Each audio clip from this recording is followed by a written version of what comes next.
virtual analog synthesizer is a digital synthesizer that mimics the architecture, features, and peculiarities of an analog synthesizer.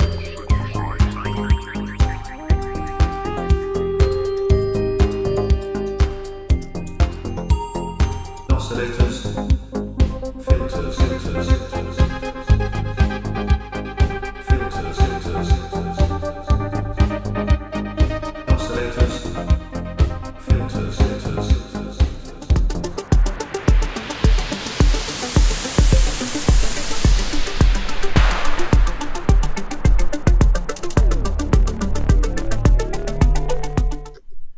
Hey everyone, welcome to the last show of 2023. It's Synth Geekery if you haven't worked that out. Episode number 231. It's the 30th of December 2023. Yep, you've got one more day to go and you've made it all the way through another year. Give yourself a pat on the back. Hopefully you guys have had some fun this year. Let us know in the chat. We're gonna do two different things during the show. We're gonna find out what was your biggest achievement during the year, and then later on we're going to ask you what's going to be your resolution for next year. So we'll start with what's your biggest achievement. Let us know in chat. We'll go around and talk to the video callers who have just popped in a sec. Also a couple of little housekeeping things. If you want to join StreamYard, there is a link pinned to the top of the chat right now. You guys can click on that, or you can click on that. Type that into your phone or whatever you're using, your iPad. Do that. Yeah, don't forget this show is brought to you for free, so it's always great to see you guys help out in any way you can. You can always hit super chats, or you can click those buttons below to say thanks and things like that. So do that. Even if you can't, just do a thumbs up and a subscribe. That basic stuff. Anyway, what should we do? We should probably press this button, and I'm going to bring the StreamYard people in a sec. We've got one person in StreamYard, which is Brooksy. Hey, we'll get him in a sec. Just let me figure out what I'm doing here. Let's start with you guys. How's your couple of weeks been? How's your Christmas? And what was your biggest achievement? Starting with you, Darren, 2023. Muted, mate. Muted, buddy. That was your biggest achievement. Secretary, unmuting. Good point. That's my biggest achievement this year. Unmuted. Yeah, it's been quite Christmas. Working on stuff as well. Biggest achievement. I don't think I've achieved anything yet. So when I achieve something that I feel is big enough, then I will have one. Resolution for next year is to goddamn get this flipping live rig set 2 flipping running. I thought the last one was a bit of a pain. This one's turning to be a bit more of a pain. But yeah, that's my New Year's resolution, because I need it done as soon as I can. And to help the Little Purple Ones album go out this year or next year in 2 days' time. So it needs to go out next year as early as it can. I think that's about all. It's been quite a bit of a sort of muted Christmas, but nice. And just spent whatever time I have in the studio. Just another day, really, to me. Oh, that sounds very happy. Sounds all right. Yeah. Sounds very sober. Beautiful. On to the next. Who's next? Andy. Andy's next. Oh, the titles are all wonky. I'm going to have to fix that. I've been mucking around. He's muted too. Wow, everyone's muted. We'll be taking a lot of drinks tonight. No, you're still muted, bud. Sorry, what were the questions again? I need to repeat. How was your Christmas, and what was your biggest achievement this year? Christmas is typical stuff, not that great. Just, it is what it is, and it's okay. I mean, the decorations are nice to a point, but family stuff gets kind of annoying after a while. But biggest accomplishment, nothing really this year. This year's been kind of a dud. I mean, Hey, having lots Andy, of like fun. me. Yeah, exactly. I have lots of fun doing EMOMs and doing hardware jams and playing with new gear and old gear, and like I just got another plant wave because I lost my other one, and so I'm having fun with this and that. But yeah, I never like Darren was saying, I don't really feel some great sense of accomplishment, although I'm keeping busy. So I don't know. I guess I'll celebrate when something serious happens, but right now it's just kind of having fun. That's good. I know it's not the most exciting thing to say, but, but it's honest anyway. Wow. So. Honesty is a good start. Thank you very much for getting up early all those days during the year. Oh, that's good. Like I said, this is a highlight of my week. So this is if I'm half awake, I'm still having fun. Fantastic. Right, on to Ian. Hey, now, what's changed? Hi everybody, good day. Have you mucked around in there? Something's changed. Yeah, everything's got to be brought out of here. I've got to completely clear it before so floor gets laid. So I've started to move stuff around and stick it somewhere else. But that should be happening in the next couple of weeks, all being well, if I can get all the quotes in. What was my Christmas like? Actually, Christmas was really good because it wasn't here. We went down to London to our youngest son's, stayed at his house. So we didn't do Christmas in the normal way we have done for the last 30 odd years. And so it was a really nice family get together. We went for a very muddy walk in Epsom Forest. Yeah. And we got back a couple of days ago. It's been really cool, quite cool, really. Just before Christmas, this thing turned up, which was the X-Key MPE controller. Yeah, I've done a couple of videos on it, which people may have seen. They've sort of rushed it to some extent. It's got issues, especially with the app. But apart from that, the thing I took with me on to London was that, which I am deeply in love with now. Although even that has issues. What's my biggest achievement this year? I think the development of Sinners music to some extent, because we've pivoted more away from retail to doing the record label thing, and we've still got things we've got to sort out, like for you, Ranz, which has pissed me off greatly over just before Christmas, the way that the Orchard have been dealing with things, but we'll get to that. So I think that's the biggest achievement. Getting an album out was part of it as well.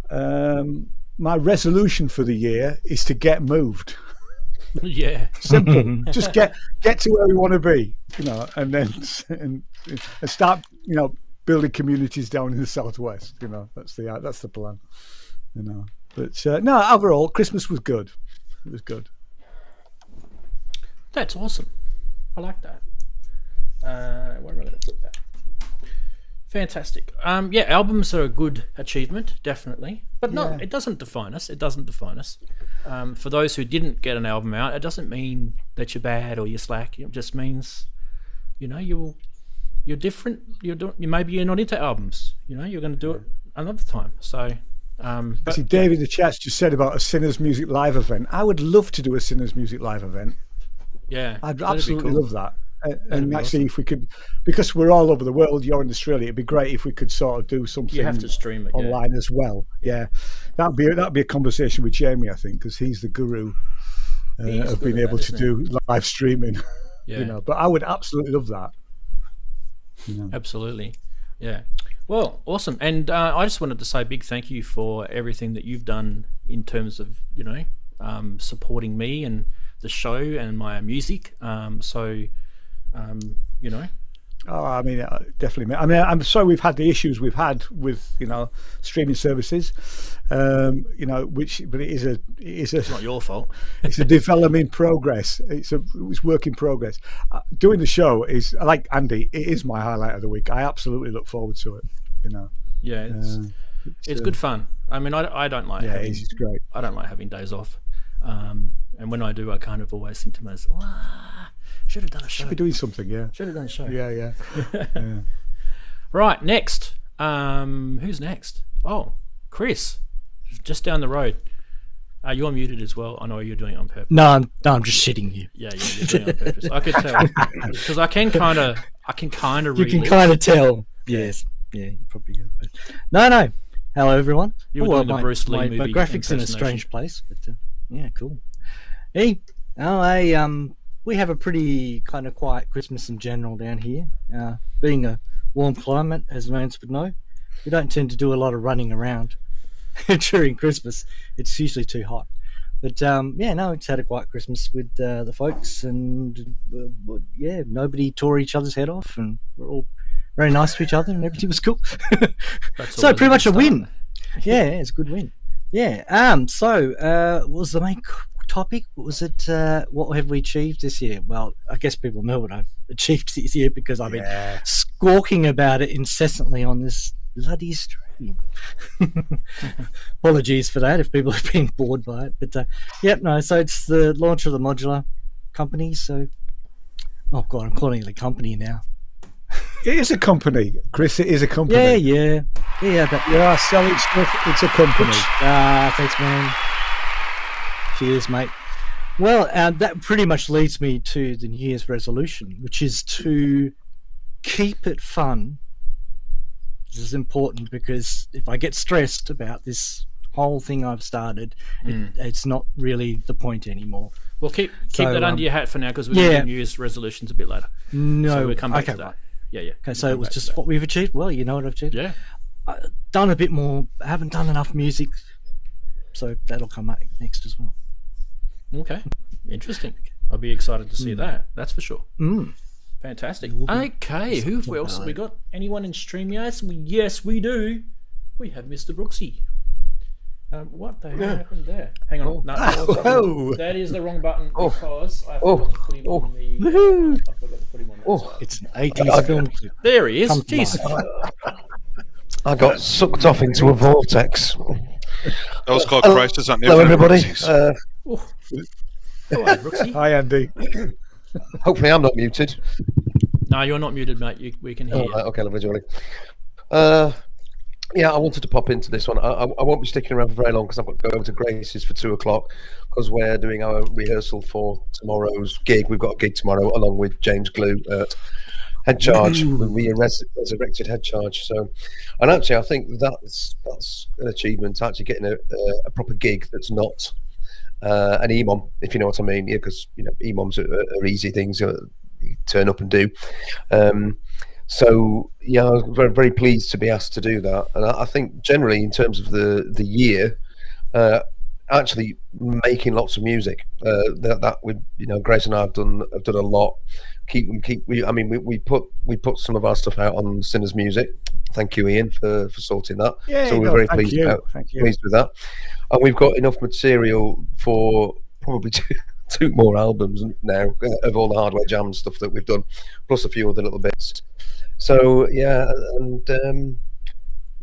getting deeper and deeper down that modular rabbit hole. Oh my lordy, but it's a joy, isn't it? And a frustration.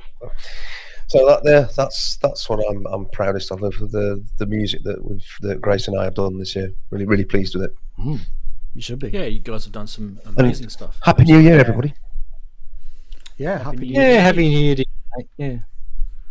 Just wanted to quickly mention it before it disappears. I think it's about to disappear. Big thanks to Future World Machines for popping a bit of cash towards us. That's awesome. Thanks to everyone for keeping me entertained during 2023. Our pleasure, mate. Our pleasure. And I do appreciate the small donations. They're really good because I tell you what, it's getting expensive doing this caper. It's getting expensive. I've had a really, really tough year with money this year. I had to sell a whole bunch of synths, and I still haven't got through the problems I've got. But I probably shouldn't spend. That's probably my biggest issue. But as we all say. Anyway, right. It's awesome to have everyone. Let's actually go back to the chatties and say hello to everyone like I usually do. And there you go. Look at that.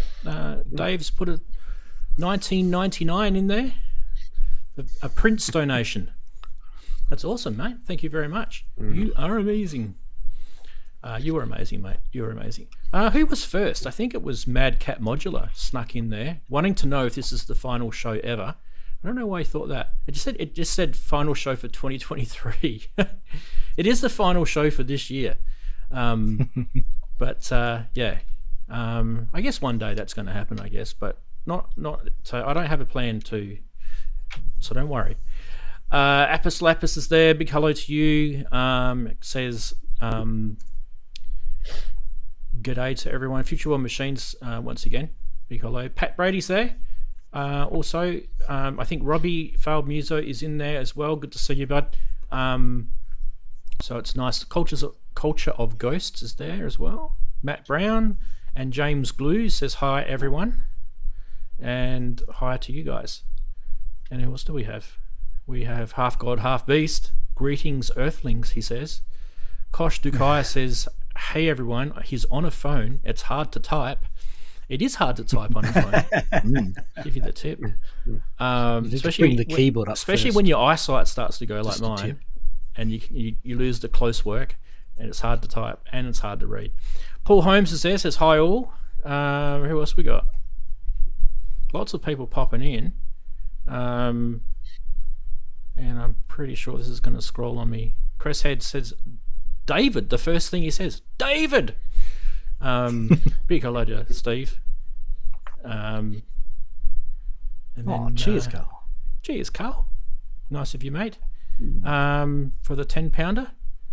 And it says it's scrolling. Here we go. Thanks for 2023 streams, mate. Happy New Year to Ranzee and all the guests. Happy New Year to you, mate. Thank you very much for that. Happy New Year, Carl. Yep. Merbit's there. Says hello all. He's on for a short time. He's there for a good time, not a long time. That's what they say in the classics. David's there, as I mentioned before. Big hello. Lady Aptitude. She's jumped in and saying hello to everyone. Big hello to you, Babs. QRDNK. Hi, guys. Last episode this year. Let's rumble. Absolutely. Let's rumble. I've kind of done a few changes. I'm going to show you guys in a sec when we go through our segments, but I'll probably do some more in the new year. See how they work anyway. Not massive changes anyway. I think that's about it. Jesus, a lot of people chatting. Yep, I think we've got most people, and if I haven't, you know what you guys can do? You can throw your synth at the screen. That's what you can do. I think it's this button. Yep, makes that noise when you throw it at the screen. No, it's But David. I'll probably just go.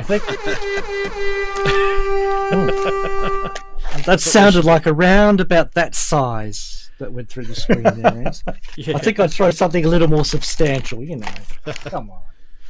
Well, we should get stuck into the show because we do have news, we do have memes, and we do have Price Watch this week. So no name that synth, no one's set any in, so that's fine. Wow, Kissy Machines popped a 10-pounder in. Big thanks, mate, for that. Cheers, mate. He needs to bail early, so many thanks, Rans, all for the great stuff. Thanks, mate. That's much appreciated. Very, very kind.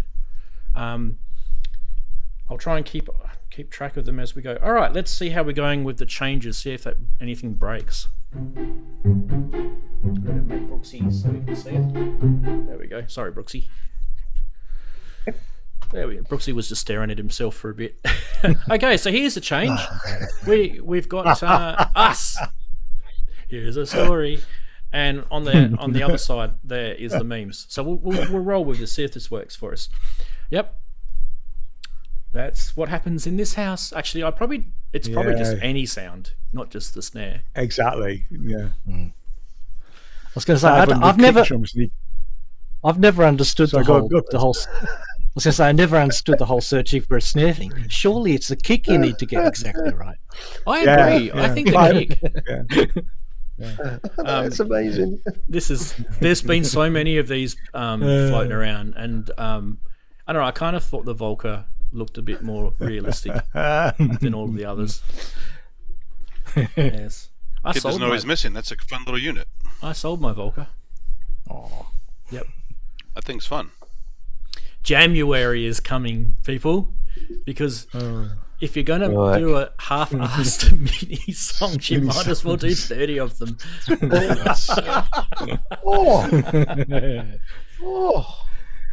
I love it. I love it. Actually. Yeah. 31. I never 31, did. surely. I've never done any more than about 31, 4 yeah. jams in January. Right, wife. I did was going to about- buy you this synth. I saw it at the garage sale, but $100 seemed like too much for something like keys. I like the way it looks like it's got feet. The foam Yeah. underneath looks like I don't know what's going on in that place, but someone better get that in that garage pretty quick before it rains, because it doesn't. That weather looks a bit overcast. You can just tell by that sort of greyness of the photo. Right, what have we got here? Dudes be like, I'm in the studio with all me toys. Yeah. You should like that. That is so cool. It's I in love studio. that one. That is That my is- studio. That is Yeah. cool. The Aphex Twin. Yeah. With the egg cartons on the It's wall. the Z-Mum setup. Hey, not only that, I'm playing a festival in London with all that stuff. You could probably get that to work, I reckon. Thomas the Tank. Yeah. Yeah. Oh yeah, Absolutely. Absolutely. And this channel is only synths. So That's Robert's OnlyFans channel. yeah. Yeah, it is. Yeah, he's Robert. Haven't seen him for a bit. yeah. I I think he's been working a lot. Yeah. A ladybird, first book of songs about farts. Wow. There's lots of patches in that one, let me tell you. Deary me. Deary me. That one is actually pretty good, I have to say. That's really good. That is it. That is it, people. Favorite synth meme for, not for 2023, because I've done that for this week. The kid with the Volca. Kid with the Volca, yeah. Yeah. I like the January one. It's pretty accurate. So January, yeah. Yeah. yeah. I like to the farts book, and also it's got to be the Thomas the Tank Engine stuff. Yeah. What are the chatties saying?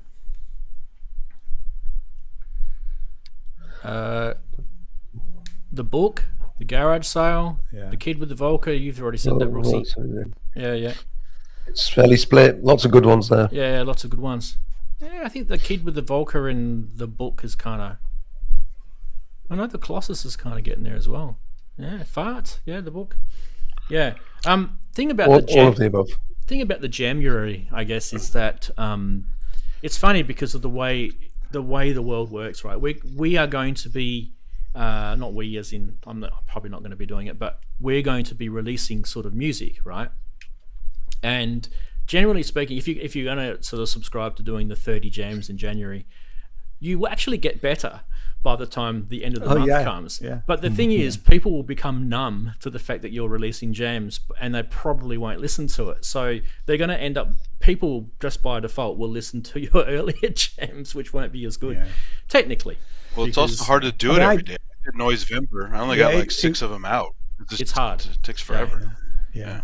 I did do it about before the pandemic, about 3 or 4 years ago, and I did do it every day for the whole 31 days, and I then put it on a folder thinking I'll use this in the future, and I haven't touched it since, any of it, because most of it isn't very good, Well, the most I've done in January was 4.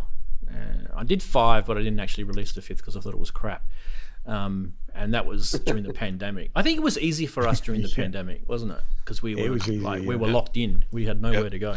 You have to respect the Hoff. The Hoff said it, right? So The Hoff said it. yeah. Right. And I think the chatties were kind of on that subject as well. Right. I think we can go to the next segment, which is news.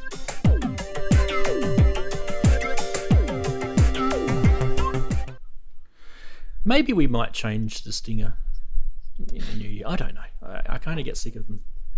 It's funny because some people probably watch the show once, and that I'm changing the stinger every year for nothing, for no reason. Anyway, this thing was pretty cool. I don't know why. I definitely have to fix up the title issue, but I really want these titles to go back in. Where are they, by the way? The titles. Where are they? Indeed. I do need to fix them. Where is it? Where is it? Where is it?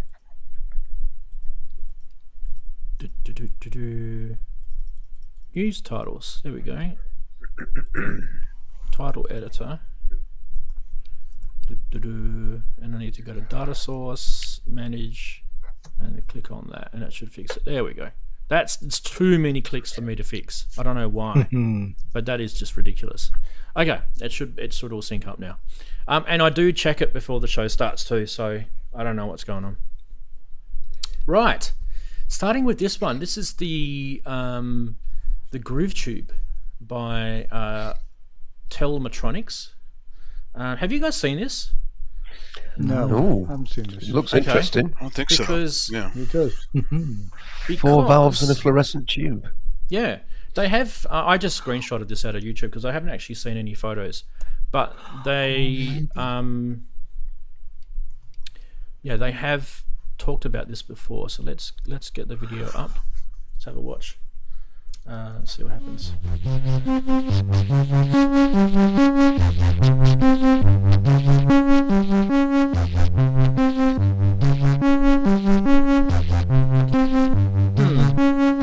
Is he going to do anything with that fluorescent tube? Or is that just like a light effect? Looks pretty. Okay, it's a magnet. Ah, there you go. So it's magnetically... Right. Okay. It looks like just here in the middle they've got these copper induction coils around, and I reckon that actually does something with the, the field. the electrons, going plasma. through the plasma. Yeah. The charged particles. So yeah, that would do it. Yeah. I don't know what these tubes are going to be like on the back here. They're obviously for some overdrive, I would say, but generally speaking, you're not supposed to touch tubes because they get really, really hot. No. So I don't know what someone could probably tell me. I don't know, Chris, you're probably more into electronics than anyone else here, but are there such a thing as tubes that don't get hot? There are tubes that don't get too hot to touch. Yeah. They just get warm. They just have to be warm enough to operate.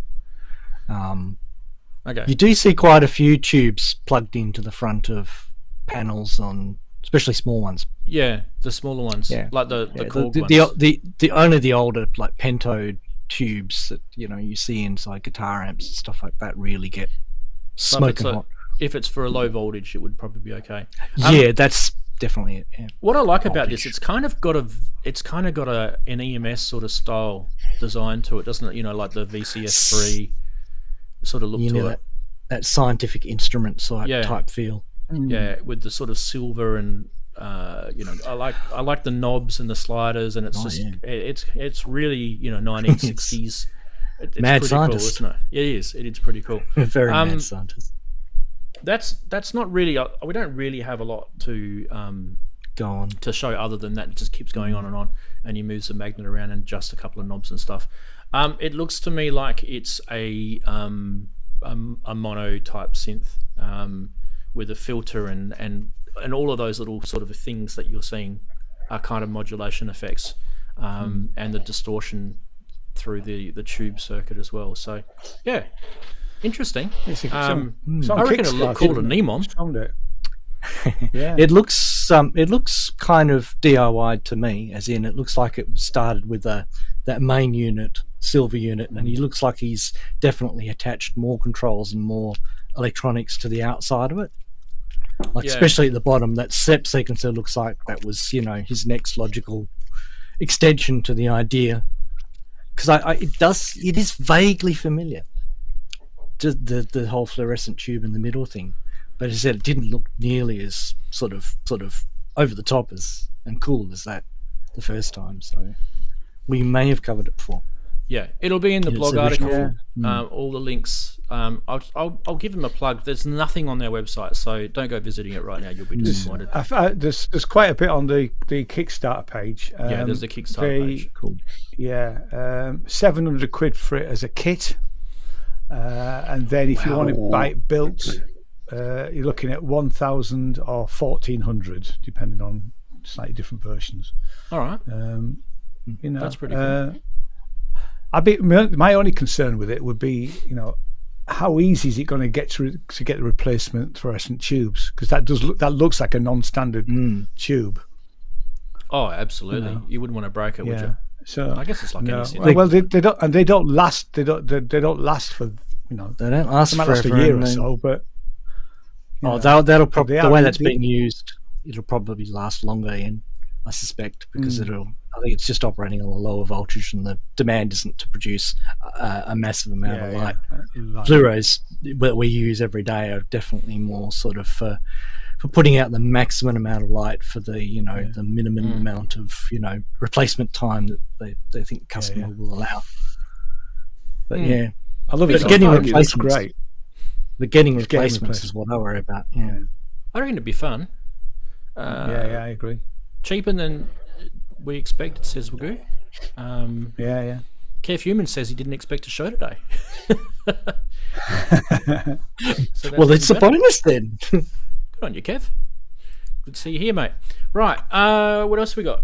We have also got, next, let's see if this works. Hey! It's nice this is working, so we can talk about it and you can see our ugly faces at the same time.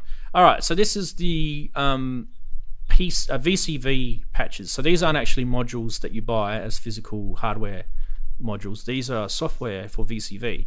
And the good news is, I don't know if you've seen these before, but the way I look at it is, if you have it, like let's say the first one, Pamela's Pro Workout.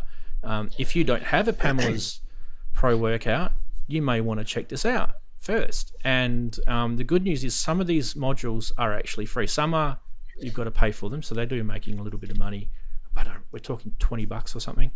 So so yeah, let's have a look at the video. I'll get that sort of queued up. Yoop. This is much better. I don't have to sort of click away. I can just do this, as long as there's no ads.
Well, there you go. I guess it's kind of like a whole bunch of different stuff you can get from them through their website, which is busycircuits.com.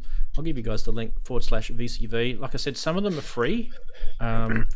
So if you do have VCV, go get them now. And some of them, there's a little charge for them. So, you know, I think the more sort of complex modules have a little fee. A little fee, it's not too bad. Yeah, thoughts, guys? Thoughts? Well, it's always good to see people give you the example of an ability to test out their modules before you actually fork out the dollars for them. So I'm always, you know, pleased to see manufacturers do that. Of course, now, does that mean I'm signing up to do the GP82? Oh, no. Wow. You've got to be careful what you say on the stream, Chris. You've got to be careful. Yeah, don't let the cat. Do they have the 182 on there? Does the 182 sequencer in That's a VCV? good question. I don't think so, but Excellent. Let me just. Yeah, I don't think so. They have so much though. I haven't kept up. I used to use it a lot, and I stopped using it. So Let's grab the website while we're at it and have a quick little Captain Cook at the I website. use MyRack or MeRack more on the iPad.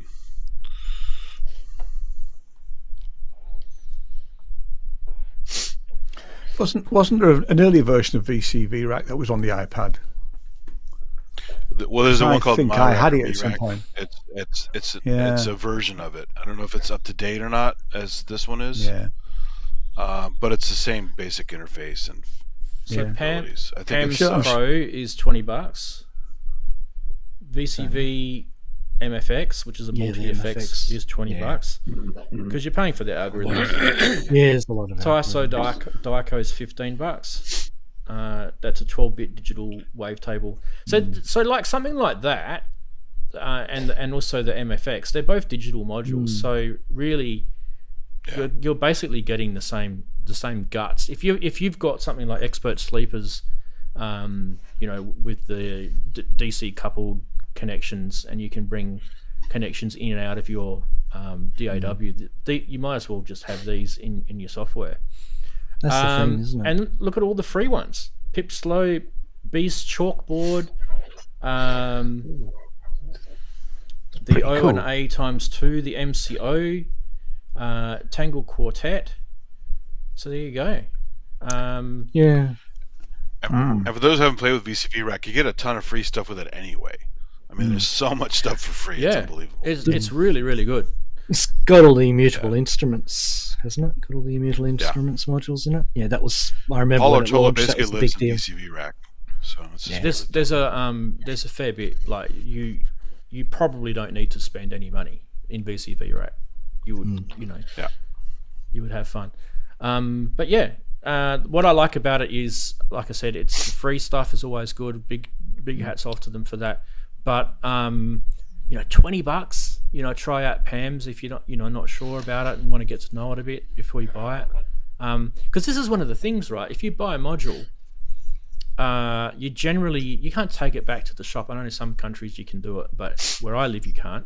And you basically have to sell it used, and usually you'll lose a bit of money in that, postage and so it's kind of a nice way. You can't really do this with big massive synths unless they bring out a soft synth version of the big massive MyRack synth. on the iPad. Let's have See, a it look. looks Hang on a very sec. similar. Wait. Yeah. By the way. Just a patch I have loaded up. Pretty crazy.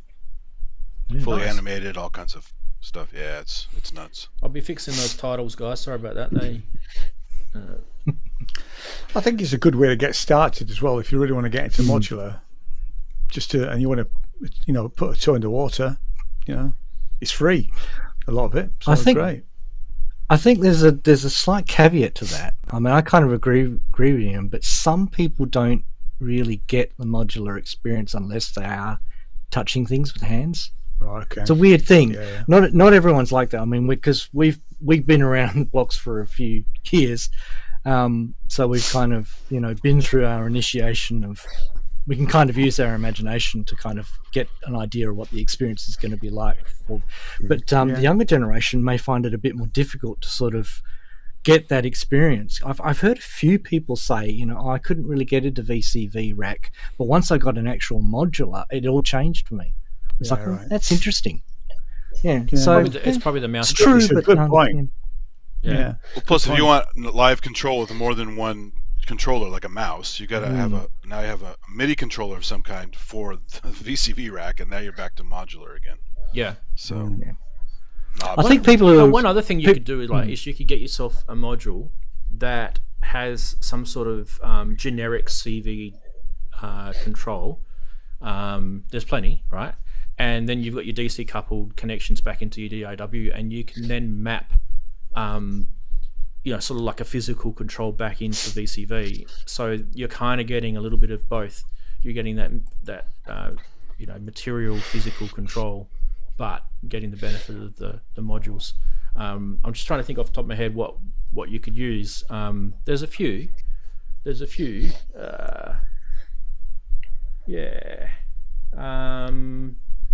Obviously, Make Noise Maths would be one that you could use. anything that has a CV attenuation control would be, pretty much down that path. You go into modular grid, you can find a whole heap. That it doesn't have to be digital; it can be analog. As long as it's, it'll take a CV control, and it's either 0 volts to 10 or -5 to plus 5, depending on what type of function you want. Or you may want to use something that mixes it. Like the cheap Behringer one can do that.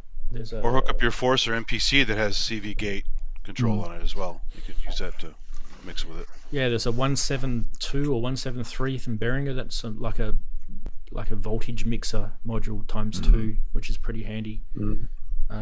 So you could do stuff like that. Like I said, the whole point of VCV is it's kind of like an easel in a way. Like you're just trying stuff out. And some people like completely integrate VCV into their modular gear. I suppose it helps in the way of you can try out modules and see whether it works for you without having to spend the full price of a module. So it has that little advantage. So even if you do have a module and you're not a work module, you can sort of try out certain modules that you were humming and ahhing about, and then go, yeah, I quite like that. I will buy that module, or no, I don't get on with it. So it's not worth spending the particularly if you don't like reading manuals. Yeah. Well, yes, that's another one. Some people can't stand reading manuals, and they getting hands-on with it is really the only way they can find out whether it is for them. Whereas, I'm a bit of a avid manual reader, so I tend to research the gear I buy before I... Yeah. Not everything, but I do tend to research. I mean, one of the things I do is you can run out of... Because you can't just keep buying module because you need them. But you can run out of things like VCAs and envelope generators pretty quickly with modular. And they're generally LFOs to a degree. They're generally the two that I find that I run out more. And with VCV, or even just with the new Ableton Live 11, you can just run modular straight in, and you can have some sort of DC coupled link back into your physical gear. It's I've shown it before on the show. And those modules that ALM were offering, I haven't got them yet, but I'm definitely going to download some of those and have a play, because I don't know what it is about ALM. I like their stuff. They make some really interesting, cool stuff. Ace of Stripe, what are you doing? What is going on in chat right now? That's my fault. Someone believes in five appendage drumming. He saw the Howard Stern show where the guy actually did that, so Okay, let's not give it any more oxygen. No, that's not.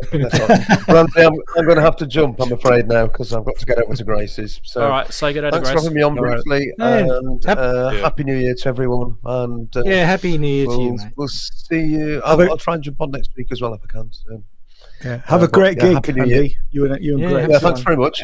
And Jim as well. Jim's as well. So see you. Happy New Year, everyone. All right, see you, Andy. Bye. See ya. Cheers. Bye. The StreamYard link is up the top if you guys want to fill Brooksy's spot. You're more than welcome to do that. In the meantime, I'll put the chatties back in there in that corner so we can have the chatties back. If I can find the link. What happened to the link? 6 up. There it is. Layers chatties is there. Oh god, now I'm going to have to crop it again. Crop it. Sorry, one sec. And pan it that way. That'll do. That'll do. Near enough. Right, next. Boop. That was a good idea. Next. Okay, so we did show this not that long ago by Torso Electronics. This is the S4 sampling sculpture sampler, or whatever they're calling it. Sculpting sampler. That's it. I'll get it right eventually. Don't worry about me.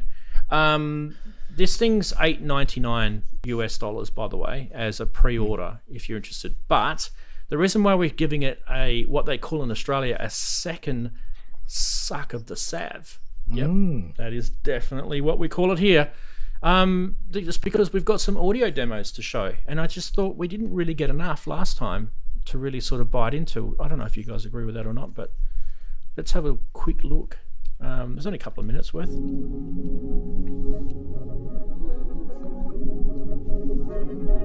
We've had Torso on the show before, by the way. Hi, this is Jonas from Torso Electronics, and this is the first look at the S4 sculpting sampler. This instrument is designed to capture and transform sounds in a playful and intuitive manner. It's intended to foster a state of flow for sound explorers. It has 4 parallel tracks. Each track is equipped with 5 configurable audio devices. The 8 knobs change the parameter in the selected audio device. The audio devices is called Material, Granular, Filter, Color, and Space. Material is your sound source. By default, it's a looping tape device that lets you record into a buffer, but you can also swap it out with a polyphonic sample player that lets you play the S4 like a synth. The next audio device is a granular, morphing resonator, a 48-band tuned filter bank with animation and tonal control. Color holds compression, drive, reduction, wave shaping, and so on. Space is delays and lush reverbs. Here are 4 action buttons. They provide shortcuts that change depending on the menu you're in, and they enable a quick and easily accessible workflow, but they are also swappable modulators. Complex LFOs, random walk, envelopes, and so forth. Up here, we have projects and configuration of the entire unit. And down here, we have transport, copy, paste, selection of tracks, selection of scenes and patterns, a mixer for the 4 tracks, and lastly, we have 2 performance buttons that provide macros, temporary changes, and other performance features. Thank you.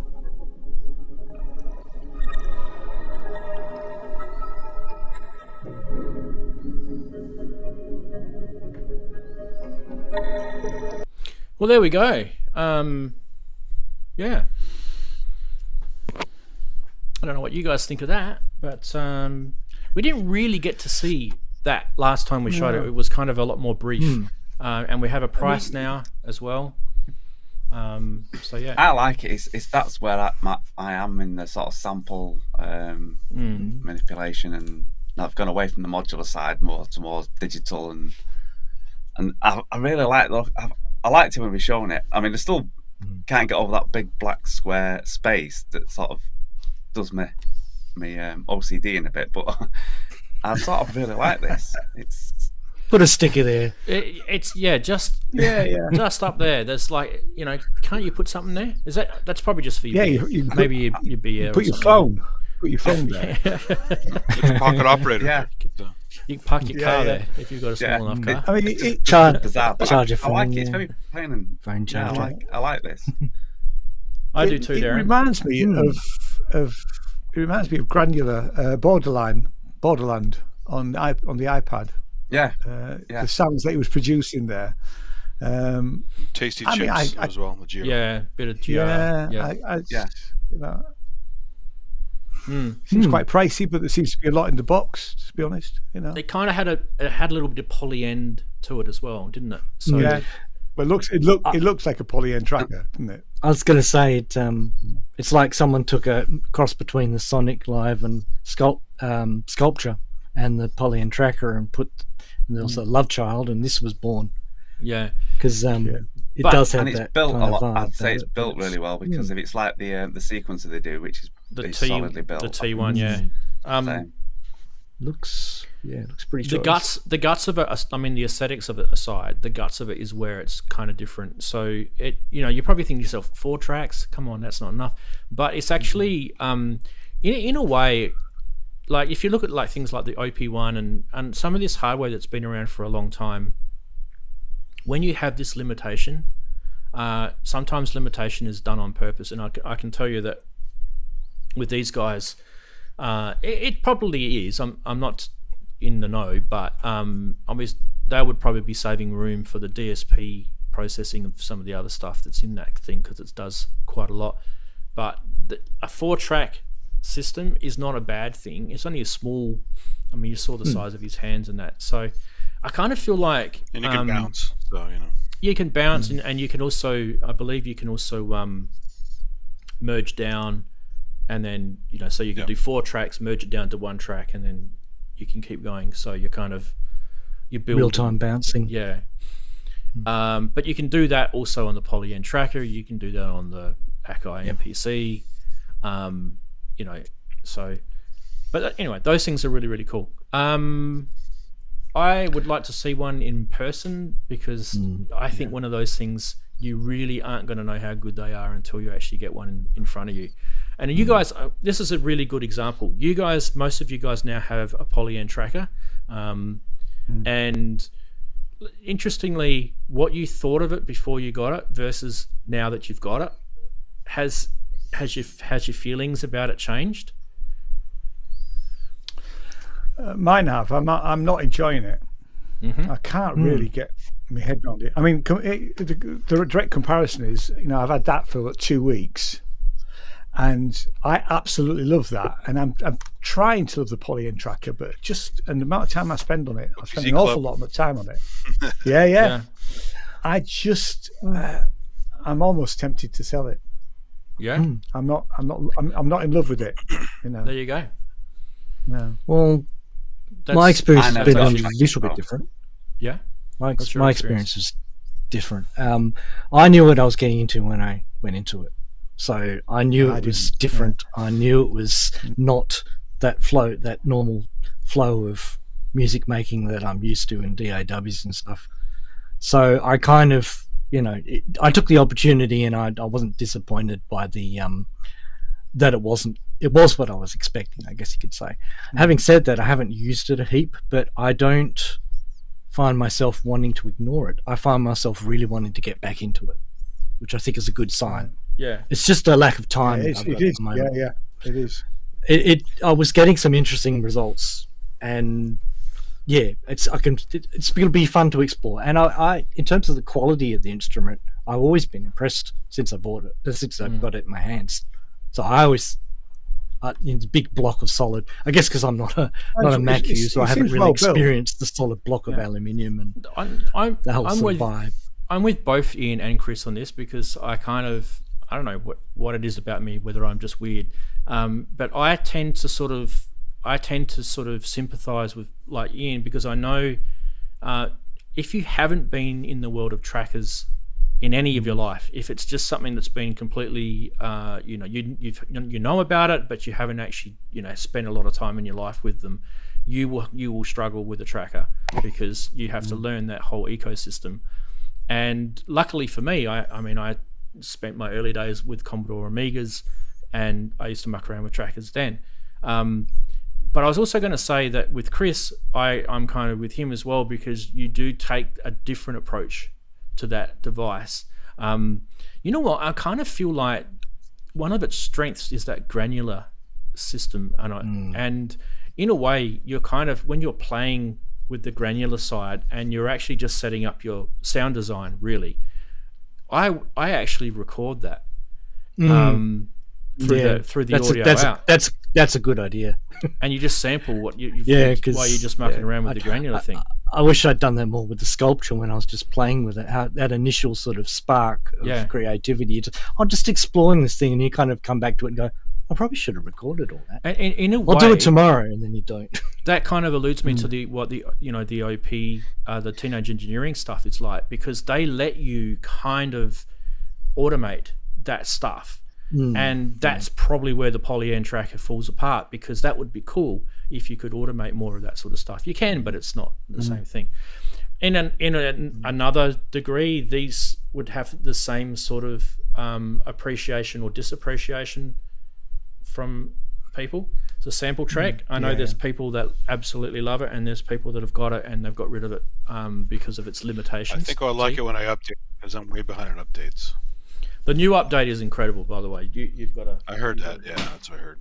By the way, Ian, if you want to sell your thing after NAMM, I might have some money. So if you want to This sell one was probably Tracker. one of the first to come across people as limited, frustrating, but also very, very capable at the same time. Creative. So if you've ever used a Korg Electribe 2, and this is the sample of the one I was holding, you know that it's like one of the most convoluted things I've ever seen in a device is the way that you've got to, if you've set up all these custom samples on it, you've got to get it so that it boots into your SD card sample pack.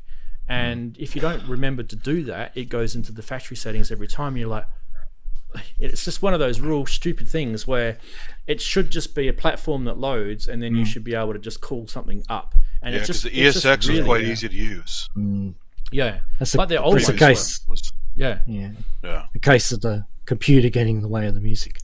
yeah, Yeah. absolutely. You know, and the cool thing about it is we've all lived through, you know, geez, we're going to say numbers here, 30 plus years, 40 years of playing with synthesizers and dealing with bad interface design. So we've got a pretty good knowledge about this stuff. What's that, Sonny? Speak up, Sonny. I can't hear you. Well, yeah. Anyway, so Torso S4, love to see one in person. I never got my hands on their previous product, even though we had him join us on the show as well. Cool. But you know, I haven't got the money to be buying new gear at the moment. So if anyone wants me to demo it, you're going to have to send it in. Right, we are going to go next, indeed, and this is the next topic, which well, you know, Chris was jumping on Discord talking about it this week. And at the same time, Guilty. I was in the middle of setting it up to show on the show. Okay, so what you're looking at there is 4 new modules that have been announced by AMSynths. Now, AMSynths, they make some pretty cool stuff, and I've actually only got one of their modules. I've only ever bought one of their modules. I would love to buy more. I just can't justify the expense. But these actually really were interesting. Okay, we'll start off with, it's probably not the greatest pictures, but I guess I can load them. Instagram, probably the highest res no, I'm not going to do pictures. Instagram back of that. I can do I don't understand that platform. Like, why can't I you tried streaming to it recently and it didn't save my video. I have no why idea. can't where you it put a went. link up on your thing so that, you know, it's I ridiculous. can't. It's ridiculous, yeah. Yeah, Anyway. Facebook bought it, I'm didn't no upgrade fan. it. They just left it the way it is. We'll start with these two. The 176. We'll talk about the 176 first. I guess we can do that. The 176 is where's my link gone? Go look at my post now. 3 resonant filters. Okay, it is a AM8176. It's a bank of 3 resonant filters, as Chris just said, that can be used independently or chained in a series. This is the one on the left, by the way, if you can't read. Each Vactral, I love how these guys talk. They haven't even said Vactral yet, and now they have. Each Vactral independently or chained in each Vactral base resonator has slide pots for frequency and resonance and rotary control for the level and 2 modulation inputs for depth controls. This module is typically driven by one or more LFOs to create a timbral shifts. And there's a bunch of other information on it, but resonators are cool. You know, you've got that. Is it Erica Synths one that you got, Chris? I've got the RYK one, which is the one with the 3 resonators and a step segmenter. Yeah, that's I right. think Yeah, which I think, but it's all digital. so this probably would be different with the Vactral and the analog side of it. It would be. You know what this reminds me of? Last year, or it might have been last year, it might have been this year. I think it was last year. Didn't we look at an RYK System 100 sized version that was almost identical to this? Yeah, we did. And I think at the time, me and Andrew said, "Ooh, I can't wait till they make a Eurorack version." Yep. Because we love the sound of it. It sounded really sort of daft, the Rick punky, modular one, was cool. vocally, Yeah. formanty kind of. It was quite cool. But the RYK Knight Rider, which I've got, came out middle of this year, and that I went for that instead, which wasn't an easy decision because I could have hung out for something like this, but I wasn't really prepared to hang out, and this one I've got has a step sequencer in it, which I think really helps to bring things to life. So of course the problem with getting really specific kind of sounds out of resonators, if you're just not mucking around, of course, is realizing you have to be really, really careful and clear about how you patch everything, which could be a real also pain you're in the playing ass. with fire with resonators if it's digital too, because resonators or the resonant part of a filter is the problem that they've had all along with aliasing. So yeah, and the digital stuff really doesn't deal well with things falling outside of like integer maths or floating point numbers. Yep. And resonance, of course, is extremely large numbers going on. Well, yeah, you've got the harmonics. So it's definitely one of those things where I'm going, oh, I know this will probably sound way different to my digital one, but so swings around. Does that mean they can't sell in the EU? Probably. But these are being made in the UK, so I don't know how they're getting around that. I think it's importing. So it's cadmium, maybe they've got a license to import the cadmium in the amounts that they can import. Or maybe they're using the other type of Vactrol. Yeah, that's the other thing I've got that on my list of research actually, because I keep on hearing it mentioned, like the other type of Vactrol. Yeah, the non-cadmium based. Non-cadmium based. I have to look at that. Thinking of using it. Yeah, not a bad idea. Now the next one next to it is 115, which is the AM8115. It's a stereo analog oscillator. Now, I keep saying this to people: if you're into eurorack, start getting into the stereo stuff, because I just think you can get lost in the world of mono, and what can you do? Just pan stuff all day long. But anyway, this has the effects always make stuff stereo at some point. So well, I know, but when you've got a module that doesn't require effects to create a stereo timbre, because how do you feel? Like, it's do you different. guys? Yeah, I get are it. you guys the same? Like, do you guys kind of get sick of? Okay, what can I do? I can do reverb, I can do delay, I can do chorus, I can do flanger, I can do phaser, I can probably do distortion, overdrive. Okay, where are we going to go now? Do you know what I mean? Like, it's kind of like there's your sort of list of effects that you can use. I mean, there's a couple more in there, right? Bit crusher and but if you've got an actual oscillator that is actually generating a stereo sound first, then you can do stereo effects, but you can do mono effects on the left and the right channel. And then you can do cool things like like for example the Erica Synths Blackbird, the BBD, like it's a mono BBD. I love that. We'll talk about that later. The problem is you have to worry about a stereo mixer, and Eurorack mixers are generally not stereo. So now you have to keep changing a bunch of other stuff. I don't have that problem here because I've got lots of little Eurorack mixers. But I know what you're saying. Nuclear route. Raz has gone the nuclear route. Look at his studio. Honestly, just go and invest in some expert sleeper modules with their expander things, and you are literally you're rock and rolling. It's digital. Who cares? At the end of the day, you're recording. But as a mobile case for EMOMs and stuff, you got to keep it simple. You can't be sprawling too much. Right? That's true. That's true. I think it makes a lot of sense in modular now. And if you had sort of going along the route that Raz is talking about, if you start with a stereo oscillator and you run this sort of stereo chain, but as the basis, like the starting point, into your mixer, so it's like the first input is a stereo input. Yeah. And then you have another sub-mixer, and then you don't worry about any more stereo after that. I reckon even that is going to add some new dimensions to the look at music. Well, forget rings. stereo. Book was doing quad for decedes, right? Braids, rings, they were all stereo modules. They've been out since like 15 years. Stereo modules. They've been out for ages.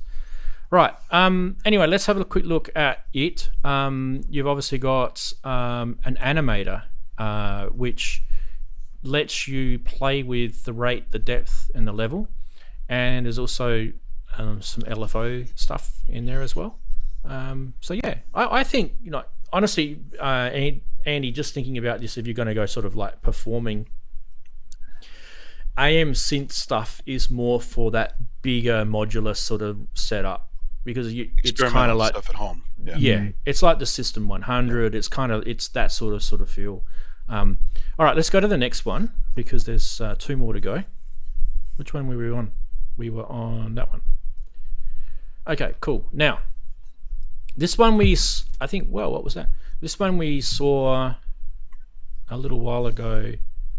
I'm pretty sure we showed this on the stream. The one on the left, the 117. The 117 is a wave sequencing voltage controlled oscillator with 64 by 8-bit waveforms. Now this is a little play on the what was it, Chris? It was the oscillator that they've kind of played on something with this. I'm lost. I've just lost my thought. There's an analog oscillator that they've grabbed, and they've added this wave modulator to it. 116? Wave modifier. Just guessing. It might be anyway. 116. I'll anyway read the thing anyway. I'm pretty sure I read it somewhere before. But yeah, so it is based on an analog, but at the same time you do actually have this digital wave modifier in it, and it kind of looks funky. So there's that. Now, what's the difference between a VCO, a wavetable oscillator, and a wave modifier oscillator? Is probably the question that some people are probably going to ask, right? Well, wave modifiers, this is kind of where you've got, like, where you're mixing sort of waveforms together. And there's a few examples of this out there. Like, for example, the 2500 had it. You've got heaps of other synths, like the COBOL, RSF COBOL had it, where you could morph between waves.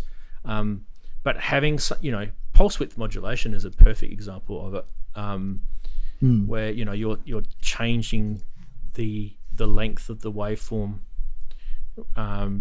on the fly while it's playing, those sort of things. So that sort of stuff gives you kind of different timbres, and there's a little sort of step sequencer in this as well, which just kind of feels really, really funky, and I'd love to see this thing in action.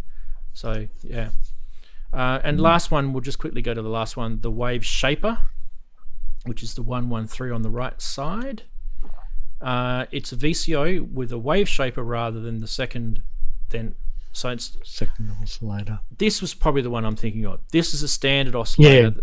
This is what I'm thinking of. Yeah. And they've added the Wave Shaper to it. So So it was a good combo. It is a 113 oscillator, but they've added the Wave Shaper to it. Yeah. So yeah. So would that be a Roland?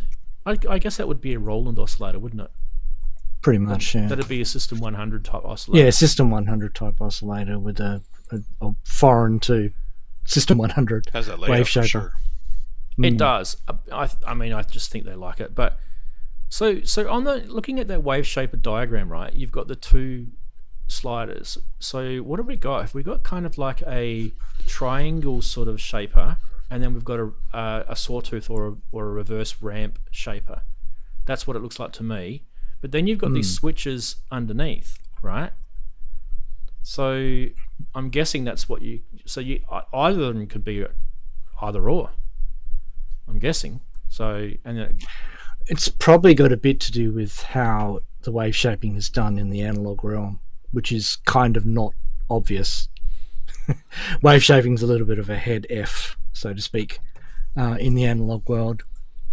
Sometimes you think it would be pretty straightforward. It's like, you emulate it in digital realm, it's actually a lot easier to just say, I want visually this to happen. It's like, you don't do that in analog. You have to muck around with op amps and diode clippers and bias currents, and it's pretty hairy stuff. So maybe all those switches are to do with the it's internal electronics. It's and how hairier it because generates. Yeah. because when you're doing your circuit design, you have to make the maths work with components and electronics, right? So if you're doing something functional, like you're trying to manipulate a waveform from a mathematical point of view, you've got to create that with a logic circuit. And that's why people have gone digital, because it's just easier to do the computation, right? So that's why I have a love affair with analog stuff, because someone has to actually create that logic and make electrons fly through that to actually do that particular function for you. So when you see things like analog VCFs and VCOs and all that sort of stuff, I know they've been around forever, but any sort of funkery that you see on those that hasn't had any digital implementation at all, that's really impressive. So I'd like to see what more is this. Is this kind of like half analog with a digital sort of modifier, like that previous module that we showed, the Wave Shaper one? That's definitely digital, because it said it's 64 8-bit things. So I think the diagrams and the controls were so specific. I think he knows what he has in mind. So I think we will find out. Not only does he know, he knows what he's doing too. Yes. Way more than amazing, us. that guy. I would love to get him on the show, actually. But that'd be cool. I don't know the guy. He lives in the UK. He's probably mowing his lawn on Saturday afternoons. It's probably his day off. That'd be a nice cup of tea. Okay, that's it from AMSynths. I do have one other thing to show you guys. I think it's the last thing, and that's the Nerd Sequence. Now this one's for JX3D. I know he's got his show on a little bit later, so he's probably busy, but he's got one of these. These are pretty cool sequences for Eurorack. If you don't have one, Speaking of tracker, there is a tracker in this, and with a small screen. This actually has a little video that we can watch. It's only 50 seconds or so. So let's watch it. If you do have one of these, go get yourself the firmware update.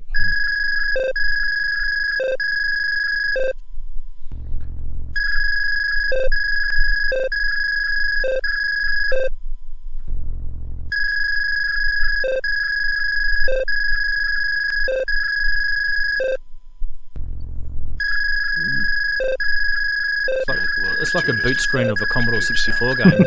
there's actually a movie that starts out this way with the same sound. It's really annoying. Yeah.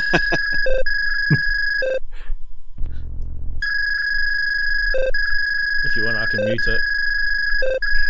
That's all There right. you go. It's just There you go. Oh, that's better. you got to know when stuff is too much, right? Yeah. Be a bit, Less is Sorry, more. guys, but I had to mute your video because it was show Yeah, restraint. Nerding out too much, right? Yeah. Show some goddamn restraint.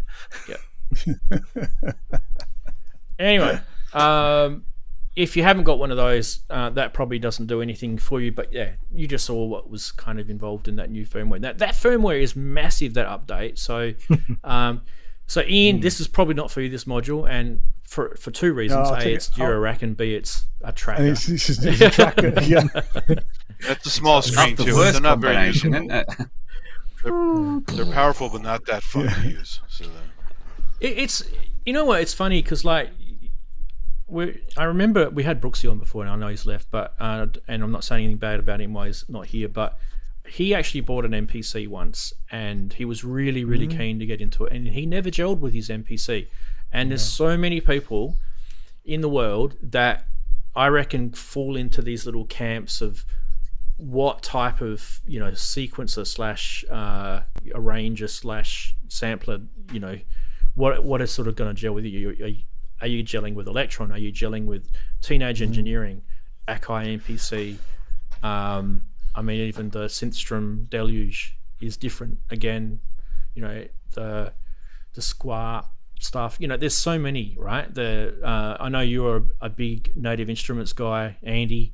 So you gel with the Machina. Yeah, stuff's good. I also tried. love the plugins too. I tried that way to- I can use the plugins off the computer. I could not stand the Machina. I just thought it was too It was forcing so much me. fun. It was forcing me to make a style of music. That's what I didn't like about it. Oh, not at all. I mean, if you listen to all the stuff I do, it's all different. Yeah, I So know. it's You're not getting one style. your machiner to make some cool stuff. So, but I just thought it was forcing me to make a style of music, and I mean, it's It like could, you know, yeah. it's like what Ian was saying about the tracker. He's saying like he can't seem to get it to gel with him. So that's fair enough. That nerd sequencer and Eurorack, I reckon there literally would be people that buy it and sell it straight away. They'd be getting it and going, oh no, what? Because guys have said the same thing about the Varigate and the voltage block. When they bought the two Moleco, they bought the two together. No, when I figured out the Varigate, it's really powerful. I love Once the Varigate. you work out how to use the Varigate, You figure it out, it's really powerful. Incredible. But some people have said about the Metropolis. You know, they watched Alex's Mile of Melodies video and the Metropolis. They've gone and bought one, and then they've sold it because it just doesn't. They don't gel with it. So, what's the common theme here, people? The common theme is that we're all different. We all create in a different realm. So, you know, find the thing that you love. But it is a perfect name. I mean, it's incredibly nerdy. So it is so nerdy. It is. Look at it. Yeah, Perfect name. Seriously. Look at that thing. lots of capabilities, but very nerdy. I clearly am a teenage engineering boy, aren't I? Sadly. I think so. I would not be I think I am. surprised if you I get am. the KO2. I reckon you'll get the KO2. Well, I did say I would get a KR2, but only when they've actually fixed the bloody slider the issues they've got with it. That Well, slider. it's not just a slider, is it? No, There's but a have you seen what the slider's doing? You need to use that slider to control the thing. It's without that slider working properly, you are screwed basically. And people are moving that slider, and it's either not registering anything at all, or it's jumping. So it is like, what?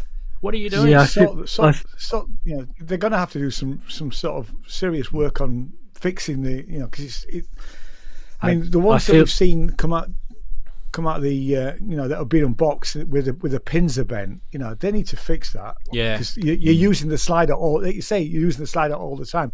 I do want one, you know, and it's a good price at 300 quid, but it's got to be reliable. It's got to be reliable. You'd pay 325 quid if they just made a 25 quid decent slider. Yeah. Yeah, exactly. Yeah. Although I am more interested in the other things that they're going to bring out in that range, because they are going to. I mean, we're going to learn from the KO2, and I think they're going to bring out, you know, upgraded versions of the other pocket operators. So I'm actually quite excited to see that. You know, and I'm sorry, but I hate to admit it. I mean, I've already said it. If my OP1 died, I would be probably looking to buy a field. It's not going to die, mate. Those No, OP1s, it's not. It's they not. are built so well. They are really Mine's built well. 10 years old. Yeah. I mean, they were expensive, and they what are they? $2,000 Australian now. 2,000 quid, aren't they? Yeah. So Wow, even 2,000 quid. Wow, that's yeah. incredible. I think yeah. I wouldn't pay that. You know. I'm sorry, but you know. No, I mean, I don't. I've had you one. know, I would actually. I might look for another version 1, and I use it. You know, it's having got the OPZ. I can see me doing an EMON with an OPZ and maybe an instrument, and that's it. I've never done an EMON with an OP1 because I don't think there's. You know, I use it as a sketch pad, and it's brilliant at that. That's its You know job, what I like in the OP1, to create. and this is like just me probably having romantic memories of it, using this thing before I had to sell it. I loved the little arpeggiator / like it was kind of like a chord, so you could set it to blues, for example, and you could set the root note, right, and then you could literally just like smash the keys on it and it would play something beautiful for you. It's amazing. You know, it's so cool. The keys are horrible. Get some but it's ideas. brilliant. Yeah. You know, it's a it's powerful exactly feature that, that no one really uses: the Etch-a-Sketch sequencer. Oh, I love the If you put it XOR. It's fantastic. If you put it in a certain mode and it takes MIDI in, it will copy any MIDI sequence you have anywhere else. Yep. So it's a quick way to import a MIDI sequence into there using Etch-a-Sketch. It's very clever. I've seen that. I couldn't work out how to do it, but I had to try. I had a crack at doing it one day. I did it once, but it was pretty fun. And Yeah. Yeah. Okay. Yes, Steve. Chris said OP1 original. Yeah, that's what I've got. All right, so there is that's it for the news in terms of hardware and software products. Hope you guys enjoyed the news this year. I mean, I know we kind of have a little flavor in the show where we show Eurorack, but we don't just show Eurorack. We do show hardware synths. And we also show other things as well, music tech stuff. And I have given some software as promised this year. I've given some software some love this year. Like I showed VCV today. So it's not all neg, and sometimes I'll even demo software, like I've demoed plugins before on the show. So, I'll admit I'm probably not a massive software person, and the reason for it is because I work in IT. I'm kind of like over computers. I don't really want to. That was one of my main reasons too. Yeah, yes. So during the last couple of weeks, you guys would have noticed that I've been pumping out a couple of videos on the channel, which is new for me, new but old for me. It's been a couple of years since I've been doing regular videos, and I have to say I have been enjoying it. It is fun. It is fun. It is fun. I'm just going to let you guys know. This is a little sneak peek. This is the setup for my latest video that's hasn't even been recorded yet. What I do when I record videos is I might spend days. This is why I kind of feel like I'm not getting paid enough with YouTube. I might spend not rehearsing, but like just figuring out what I want to do in the video. What I want to show. What I want to show, how I want to show it. Yeah. So even in this particular example, the video is going to be about the 182, because I actually have not done a 182 video on how to set it up, what it does. I've only done videos on me noodling with it and mucking around with it. So I need to do a proper 182 video. Now in this particular setup, I've got the two 110s connected up to the 182, and you can see in here I've got the Disting Mark IV, and I've also got the quantizer, the 2HP tune next to it. And one stage I was actually using the Disting quantizer with it, and I thought, nah, I prefer this one, so I'm going to go back to so that's why the Disting. That's a good little quantizer. I like that one. And then I started thinking, no, I want to use the Disting, and that's why it's in this particular algorithm at the moment, to do a gate delay, but it was really, really crap at doing gate delay. So then I brought the Clavis Quadigy in, because the Clavis Quadigy has cyclic. It's 4 envelopes. It's 4 envelopes, and they do cyclic. And not only do they do cyclic, but you can do this thing in global mode. You can probably actually see it now if I zoom in. So this video is do it with Zadar as well. Zadar is good for that. This is nothing about this, by the way, in this video. But if I move these sliders, right, see how I've got the clock divisions, right? I can go from 1 to 1 point. These are clock divisions, and then I can go clock multiplications. Yeah, cool. Right? And so what that's doing is that's actually firing that envelope based on the global time that the envelope will go from attack to release within that clock division. So the clock is coming in through the clock input down here. Okay. Cool. Now, what's really cool about it is that when you are doing a sequence, and this is going to be a real sneak peek of what I've got planned. We can go like, where's my Ableton gone?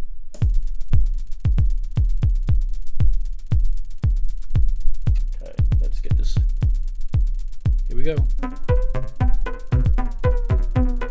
Okay, so that is the left-hand 110 module doing that. Now, watch the clock division.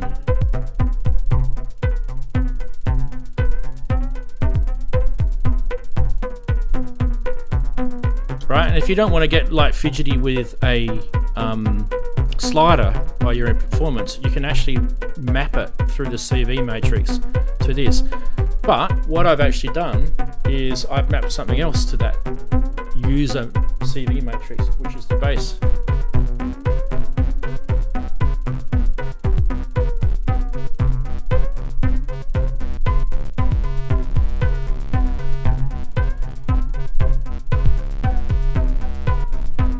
And what I've mapped is on the second envelope, which is number 2, I've mapped the attack and the release you can actually map as many things as you like to this through the CV matrix, which is a really, really cool feature.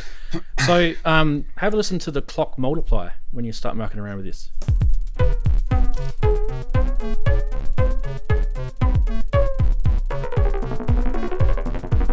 It gets quite musical, doesn't it? It's pretty cool. Once you start mucking around with things and you know kind of how to use them. Now, what's interesting about all of that is what's driving everything is the 182 sequencer. So that is literally 2 different CV pitch controls through 8 steps, driving 2 different modules. And all I'm doing to make it sound a little bit more interesting is bringing some of these other modules in. So, one of them is quantized and the other one isn't. And I'm doing that on purpose because I want to kind of have that bass sound a little bit sort of floaty, VCO, out of tune sort of stuff, because it's kind of, it reminds you of the old days, right? Loose. Yeah. A bit of loose bass. And so I don't know where it's going to go, but that is kind of what I'm planning on doing at the moment with the 182. So that video will probably come out in the next couple of days, probably in the new year, next week, I guess. So speaking of Quadigy, right? So we were looking at that 4 envelope generator. All of that stuff that I was doing in Quadigy, you can actually do through VCV Rack. We were mentioning VCV Rack earlier. So it's a digital module, the Quadigy. So you don't actually need to go and buy something like that. You could literally set up in Ableton or VCV Rack a whole bunch of envelopes, and you could have them firing different audio clock rates. You can set all that sort of stuff up in your DAW. It's pretty easy to do. So, but the difference is that when you're mucking around with something and you've got that tactile control, straight away. By the way, it's really, really hard for me to see. I actually can't read that screen because that knob's in the way. My eye is looking like there at that. So I normally would tilt this whole thing towards my head. But looking at it on the camera, I can see it. So yeah. By the way, the sort of flangery sort of sounding effect that you heard on that's one of the synth voices. That is that AmSynths black BBD module that I was talking about before. Oh yeah. It is a beautiful module. Let me just turn off all the other sounds. So we've just got that. And I just want to just show you some of the cool things you can do with this. See if I can get the camera to. It would kind of be. Where would it be?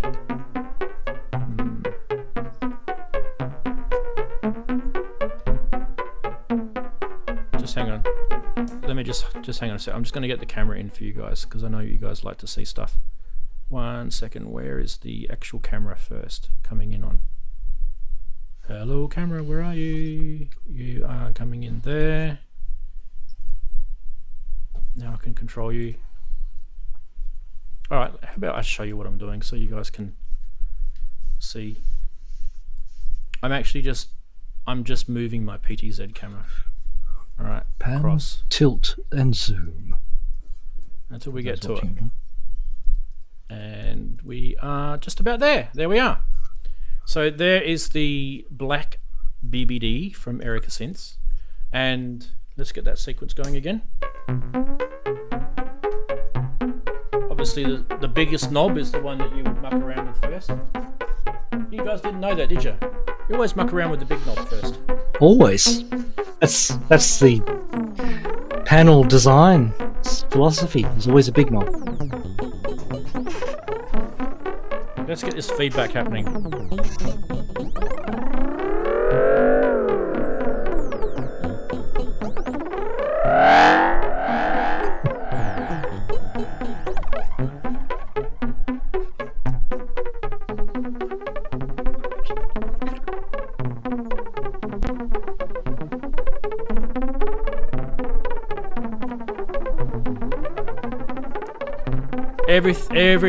Just about every little aspect of that BBD can be controlled in this.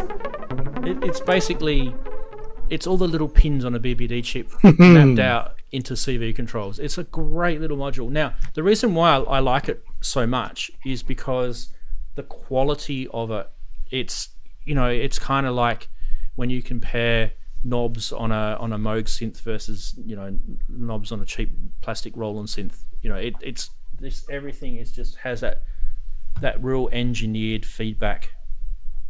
So it's really, really nice. I'll just turn it off because it's making a hissy sound. So that's what I was using to create that sort of modulation effect before. And then I've got, so that's a delay going into a delay, going into a ping pong delay. I love doing that. Yeah. So 2 delays. now, can you guys guess? Let's go back to this 182 module for a sec. I just thought we'd talk about this briefly. Can you guys guess what the competitor to this is? Because a lot of people say, "Oh, this has got to be one of the cheapest sequences in Eurorack on the market." Well, even if you just got one of those little 4MS pods, you don't even have to have it in Eurorack. You could just use it with CV with your synths, right? This has got to be probably one of the cheapest on the market.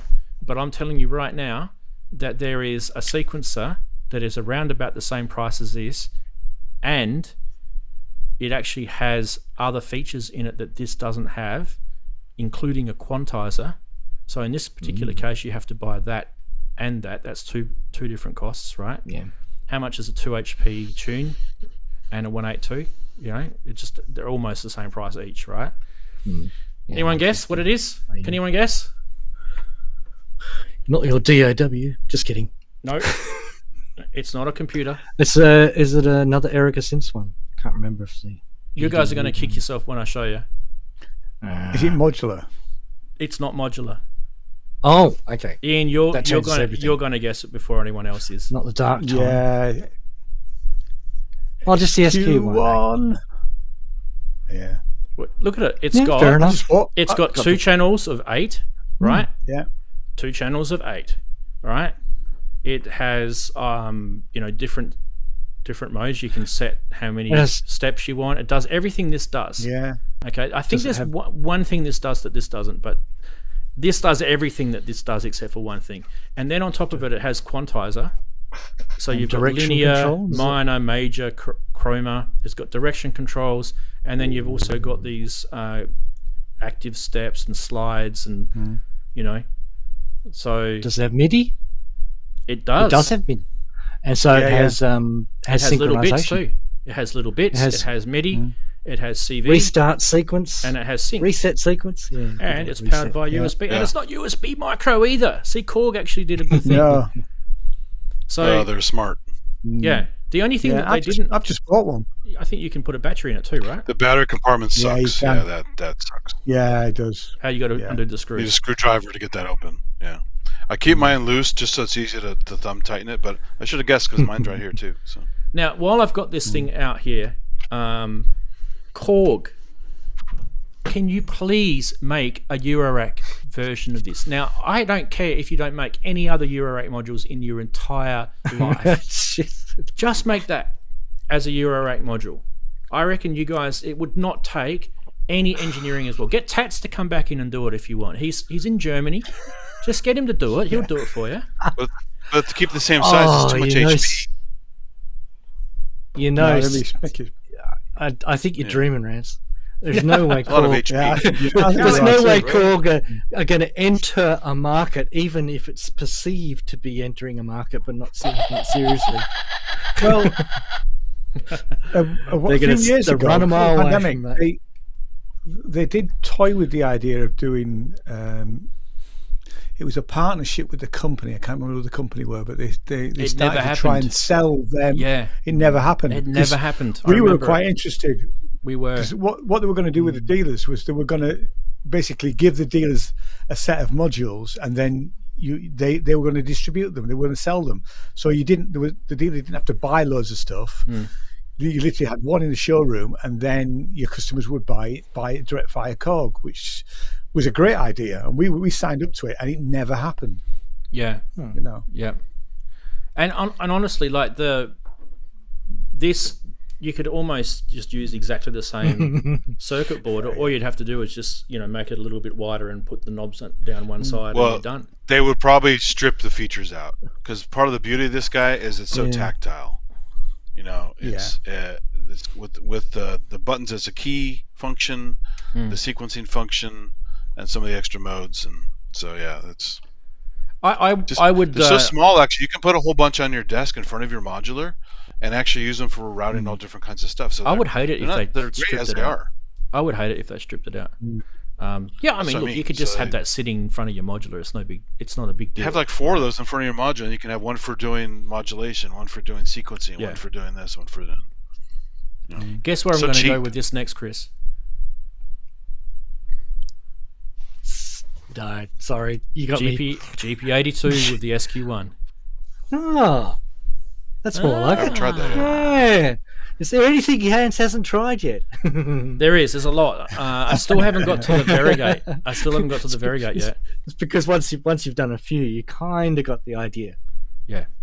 But having said that, I didn't do my dark time yet with it either. I'm going to do that. But I mean, that's not the point, though, is it? Really, that's not the point. The point is that the point is this, right? How many times have I done a show and I've shown you that nifty case? I reckon go back and screenshot my nifty case over the last 40 shows, and it would not be the same each show, just about. That is the point of Eurorack, is that you can pull these things out, you can put something else in, and away you go. That's the point of it.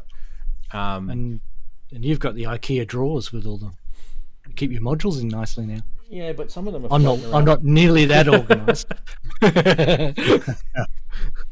I need storage. It's a good idea, the IKEA drawers. So it took me a little while to get to that point. Let me tell you, it was more that I had modules. I showed you guys how they were all sitting. Yep, they were piled up, hanging around. Yep, that's the same thing. It gets me going as well. Yeah. No, this is wrong. At the moment, I've got the. I can move the camera around, I guess. I'll show you guys. It's all dusty over there, though. But I've got the Neutron still in the rack, because that's still left over from me doing that 960 video. So that 960 setup is still there, and the Neutron's still in the rack. And just below to the left, which I'll move the camera in a sec. I just want to try and find my link again. I keep losing it. What the hell? Why is that coming across on 2 links? That is weird. Okay, so down here, there you go. You can see it now. I've got the Neutron case with a bunch of modules sitting in. There's your GP82 sitting in there, Chris. Hello. Those modules are just sitting in there. They're not powered up or anything. They're just sitting in there. Underpants. Yep. His red circuit board showing. Because that needs to go back in to that rack. That's why. So but that keeps it. Yeah, I often pop modules in, just balance them in vacant spaces in your rack. It's actually the best place to keep them if you're not going to probably put them in a box. Well, that's the other thing too. I've got how many of those little Behringer modules now? I've got 3, I think 3 or 4 of them. I've got the Pro 800, the Pro 1, Model D, and there's another one. What's the other one I've got? Anyway, when you pull those synths out and you put them in Eurorack, they take up stacks of space, as you can see.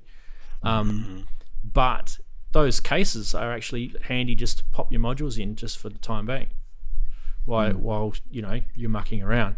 By the way, too, where I'm at it, the interesting thing, why did I choose to use the Neutron in that video, was actually sparked quite a lot of discussion with me on social media. And the reason for it is on the right hand side of the Neutron is that mod matrix. And if you actually look at that, in fact, we could probably zoom in on that, because I actually want to talk about this briefly. If you look at that, let's go right in, up, left, right in, keep going. By the way, that 4-play is an absolutely shite module. Really? Yeah. It is. What is it? It's a Behringer clone of the IntelliGel. You think mixers would be something they get right, but apparently no. I can't get that thing. I honestly can't get that thing to, unless there's something wrong with it. I can't get that thing to sound. Oh, Veils? Is it a copy of Veils? No, it's a copy of the IntelliGel 4 VCA module. There's an IntelliGel. Oh, that thing. Right. And the IntelliGel one's perfect. This thing's not. Anyway, have a look at that little in-out module. Now, don't forget, the Neutron was actually made by the Midas guys in the UK. So this is a proper engineered Behringer synth, the Neutron, I believe, anyway.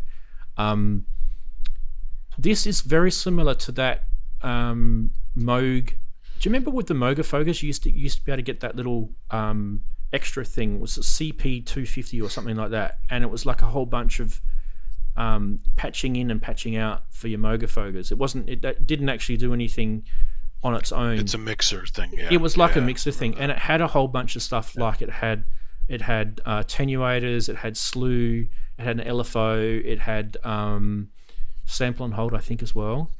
And when you look at this, right, this has got a whole bunch of cool stuff for your modular. I'd love to be able to just slice that little part off the Neutron and just keep that in my modular.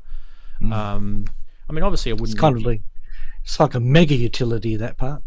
Well, it's got a summer. The sum works. It's got attenuators. It's got slew. It's got malts, and I believe they're buffered malts too.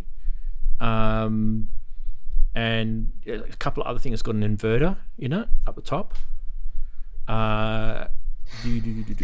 So all these little things are kind of like things that you would need in your modular quite often. And when I did that 960 advanced video, the first time I did it, I actually was using that Neutron in a lot more convoluted way, and I ended up changing it because it was too patchy. It was like so many patch cables going from one thing to another through another, and I just thought, okay, I understand it, but if I put that on a video, people are going to go, ah! It's so hard to communicate tutorials, isn't it, with patch cables running everywhere, even though you know that's what you need. Yeah. But on camera, it just doesn't. It's just distracting. Like for example, in the video I did a ratchet thing, right?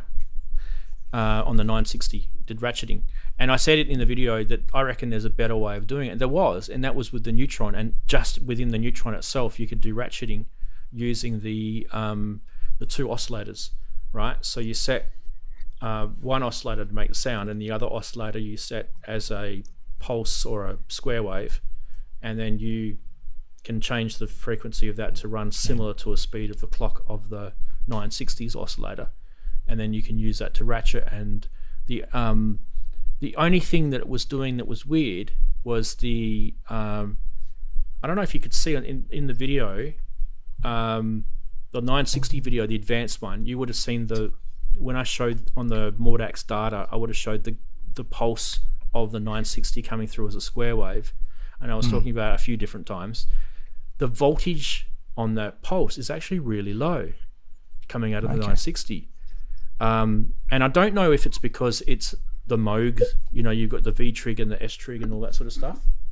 I don't know if it's because of that, but when you did, when you looked at me doing the varying the gate length, and I was using the make noise to do that, I had to attenuate the make noise so that it would actually even just be somewhere similar in voltage, max to min.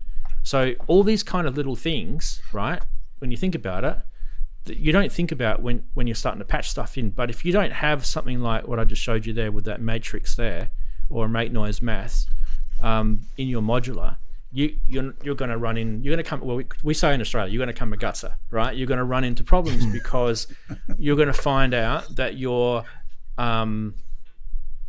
envelope is sounding too overdriven or something like that. It's overdriving the VCA, or it's overdriving the VCF.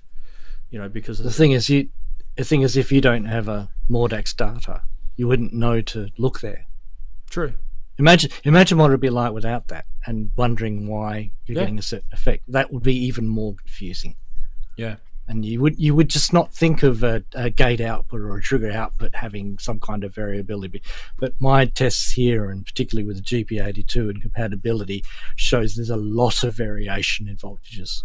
And particularly when you use more sort of, cowboy type patching, like I've been doing to do, such as stacking things when not putting them through multiples and things like that, you can get some really odd voltages. And it's sometimes it's surprising what voltages you can get away with without noticing any ill effects. But once you start putting a voltage that's varying into a lot of these things like VCAs and envelope generators, then you start getting really odd results, such as envelopes not being able to generate a sharp attack. And you think, oh, there's something wrong with my envelope. And then you come back another day, it's working fine again. Why? My attack knob wasn't working yesterday. What's going on? You wouldn't know. Unless you had looking at the voltages. Modular is that line level type. You've got the modular, you've got line level. Guitars are at a different, right, and you've got gain staging, and if you're starting to look at all these different types of audio input levels, that's why people make, like I think we've shown on the show, I forget who made it, but they've made like a module which allows you to interface your guitar pedals with Eurorack. And when you think about it, I've just put guitar pedals straight into Eurorack, and it's probably not a good idea because the different levels of input and output that are going in, if you've got a proper module that treats the audio correctly through a proper op amp and a linear amplifier, that way it's handling it right. And like you said, with that Mordax data, I wouldn't have known. Yeah. Well, it's funny. My audio interface from Deptford, that it handles the standard audio in like the line level and guitar level and all that kind of stuff, which obviously is way too low compared to modular signals. And I had to bring in my OPZ the other day to play something with some modular stuff. I ended up using my clipping cat as an input because it boosted it nicely to fit in with the rest of the modular levels. So it's another fun thing about clipping cats, not just for or any modules like it. You don't just have to use it for its intended distortion use. You can use it as a nice booster for your incoming signals. So any kind of gain or overdrive or clipper is going to have an area in its linear curve where it just is purely it was clean too. Without it was nice. distortion. Clean. It was pretty cool. Yep. That's how they start. So people overdriving amplifiers outside of specification. That's where the distortion comes in. Yeah, I mean that 4-play thing from Behringer, that is basically just one distortion nightmare. That's what that thing is. And nasty. There's no bleeding across the VCAs or anything like that, but like you just can't get anything sounding good through it. And the reason why I bought it was because when I got the key nifty keys, and I wanted to run 4 different synth voices, and I wanted to actually control 4 VCAs, proper polyphonic stuff, right? I ended up scrapping it in the end and just going with the Behringer 110 modules because they've got a VCA in them, and it saves me on patching because it's literally internally patched from the VCF to the VCA, and also all the like, the audio staging, gain staging, or whatever you want to call it, right, is all at the proper Eurorack level because it's inside a circuit of a module. But as soon as I started using that 4-play thing and I started coming out, so I had a VCA going into a VCA, I was scratching my head because I thought to myself, that shouldn't matter because a VCA isn't amplifying anything. It's basically... It's got a limit. Oh, that problem. Yeah. So this was the situation where you thought you had the 4-play in unity gain. Yeah. As in, what should come in should go out clean, no problem at all. Yep. And it was distorting the crap out of it. It was distorting the crap out of it. Why is it doing this? And I'd have to wind it all the way back, or I'd have to wind the module back. And no matter which winding, you wound me up. You couldn't get a clean signal. I couldn't get a clean signal no matter what. So I just ended up scrapping it. And the whole reason why I did it in the first place is because Nifty Keys doesn't have a clean. They've got these weird convoluted 2 what do you call it? There's two separate ins and outs on this thing. That's a weird setup. And it goes to the left and the right channel in the back of it. And so you can't actually, like, what? Why did they even think of that? Here I am, like, giving stereo modules a rat, and this is like the worst stereo thing I've ever seen. Yeah. So what you're saying, Rance, is that the one thing you can't do in a stereo module is not make it do mono. Well, you must make it do mono. If you're going to do a stereo module, have the two at the same level. So I've put them through like a proper spectrograph, and the VCA that's built into this thing, or whatever it is, the amplifier that's built into this thing, does not output the left and the right channel at the same level. I've put like a sine wave through it at the same amplitude. That's poor. Yeah. So I mean, there's things so that's why you just don't use it, right? So that's why I was using VCAs, because that's a pity. Yeah. It's not a big deal because but I don't actually use it. I don't even use it on the Nifty keys either, to be honest. It's like, for me, you guys probably think, oh, that sucks. I don't use this on the Nifty keys at 2 out, because that means you have to plug in something at the back. I always just plug straight into my eurorack mixers using just a cable. So, yeah, my IntelliGel cases have all these funky jacks on them that I never use, but they're there if you do want to do that. So, but they often require extra modules, which they don't tell you when they sell you the case, to get the jacks wired front and back on the case. You need to install. You had to waste HP installing extra modules to make that work. And then on top of that, they introduce other sort of impedance noises and other things to your modules, because they've just built some cheap circuit that they've probably stolen from China. That's what I don't like, is when they start putting in cheap afterthoughts, and especially when you're thinking. Like, I was thinking on the top of that Nifty keys, wouldn't that be lovely if that was like a 1U that you could use, put in 1U modules, instead of being stuck with a piece of sheet metal that you can't do anything with. It just looks pretty. That's a bit of a waste of space, It's a bit sad. I just noticed Kent just said in the chat, I haven't been paying attention to the chat for a little bit. He said the original 960 oscillator clock out could power a kettle if you wanted. It's interesting. I mean, those things were running off, 220, 240 volts in the US, 110 volts. Those things were running off massive voltages in those days. We're kind of, in a way, we're kind of lucky these days, because we're protected. It doesn't cost as much to run stuff like that. It does not cost as much. If you were to convert how much power an old modular system would use versus a Eurorack, it would be insane. You would have a massive power bill, especially these days. Government. But your heating bills would go down. Your heating bills would go down. Yeah. One of the things you can do to get around that clock issue, by the way, we're talking about that clock on the 960, is you can attenuate it. So you can. This is why, if anyone ever knows and wants to know, why does everyone say go to make noise maths if you're starting in modular? This is why, because it has literally so many features in that one module, and it's analog. The whole thing is analog.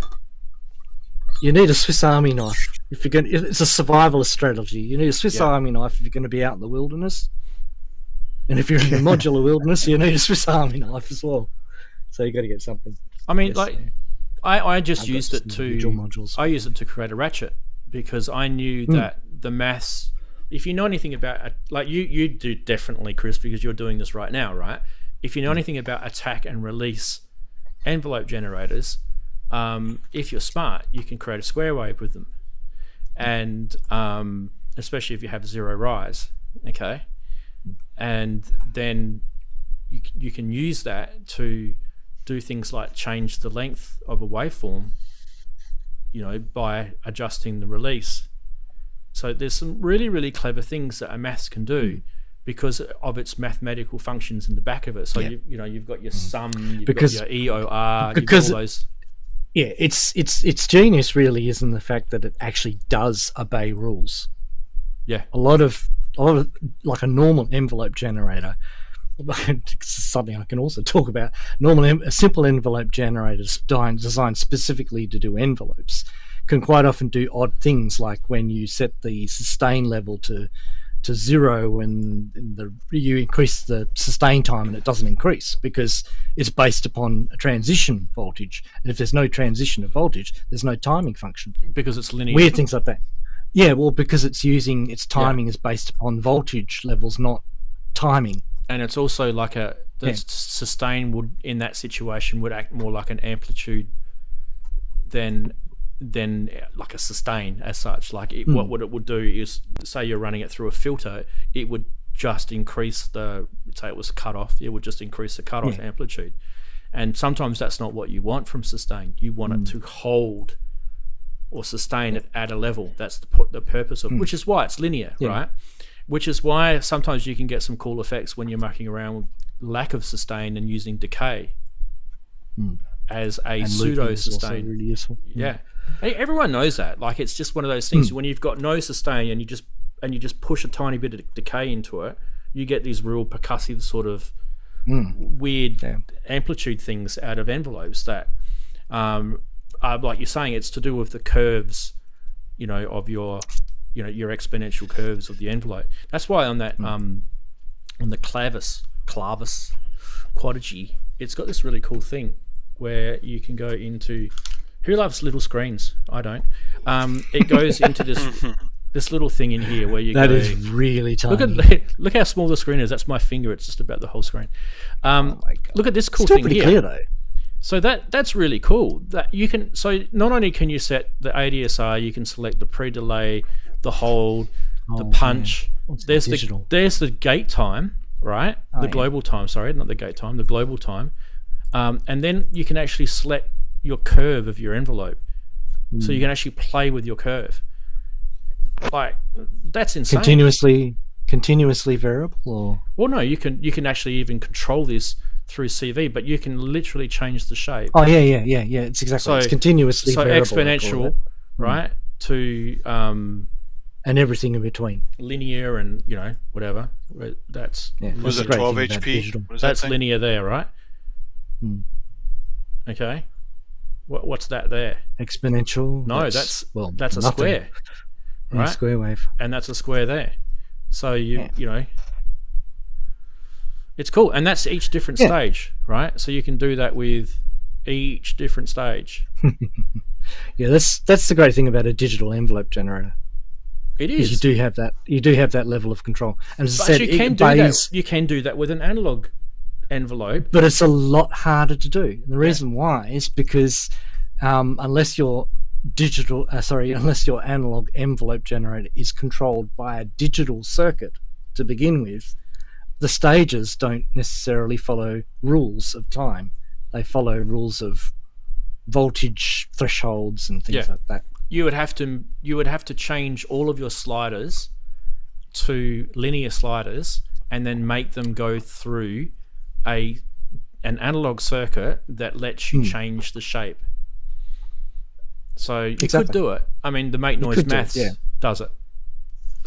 You could do it, and you can use it, you get a 104 HP patch that does that. That one envelope. I'll give you 104 modules to get that right. Yeah. Or you could just put it inside a CPU.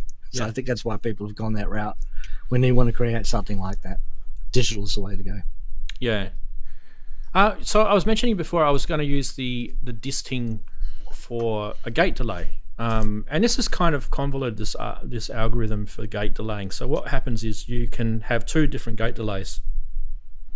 You bring in your clock into X and it sends out a clock at A, right, and send another clock in Y and it sends it out in B. And Z is a CV control, or you can actually control it here with this S attenuator here. Because that is the Z. That is the Z, essentially. So it's a couple of different sort of programs within this, but what it can't really do is it can't really. I don't feel, because it's all digital, I don't feel like it was achieving what my quadrigy was achieving, which I showed before with the envelope using that global, where I showed you before, where I was mucking around with the clock divisions and stuff in here. So I would have liked to have seen and I don't know if there's another algorithm that someone's written for this. That's a gate delay is generally trying to delay a signal, much like you would delay an analog signal. So the attack portion and the decay portion get delayed, whereas what you wanted is just to delay one transition of your signal, the falling part. Transition back from a one to a 0. Generally, you kind of need a different algorithm. Generally, what you can't do is you can't delay. You can't sort of splice this. You'd have to buy 2 sequences and do it that way. But what you can't do is this is going to run at the clock coming in. But what you can do is you can tell your synth voice to only fire when you want it from a gate, right? So in that particular case, for me, it would skip steps. It's not skipping steps on the sequencer, but it would be skipping steps until the gate says, I'm firing now, and that might be 4 steps. So you're getting interesting sort of musical results by mucking around with it.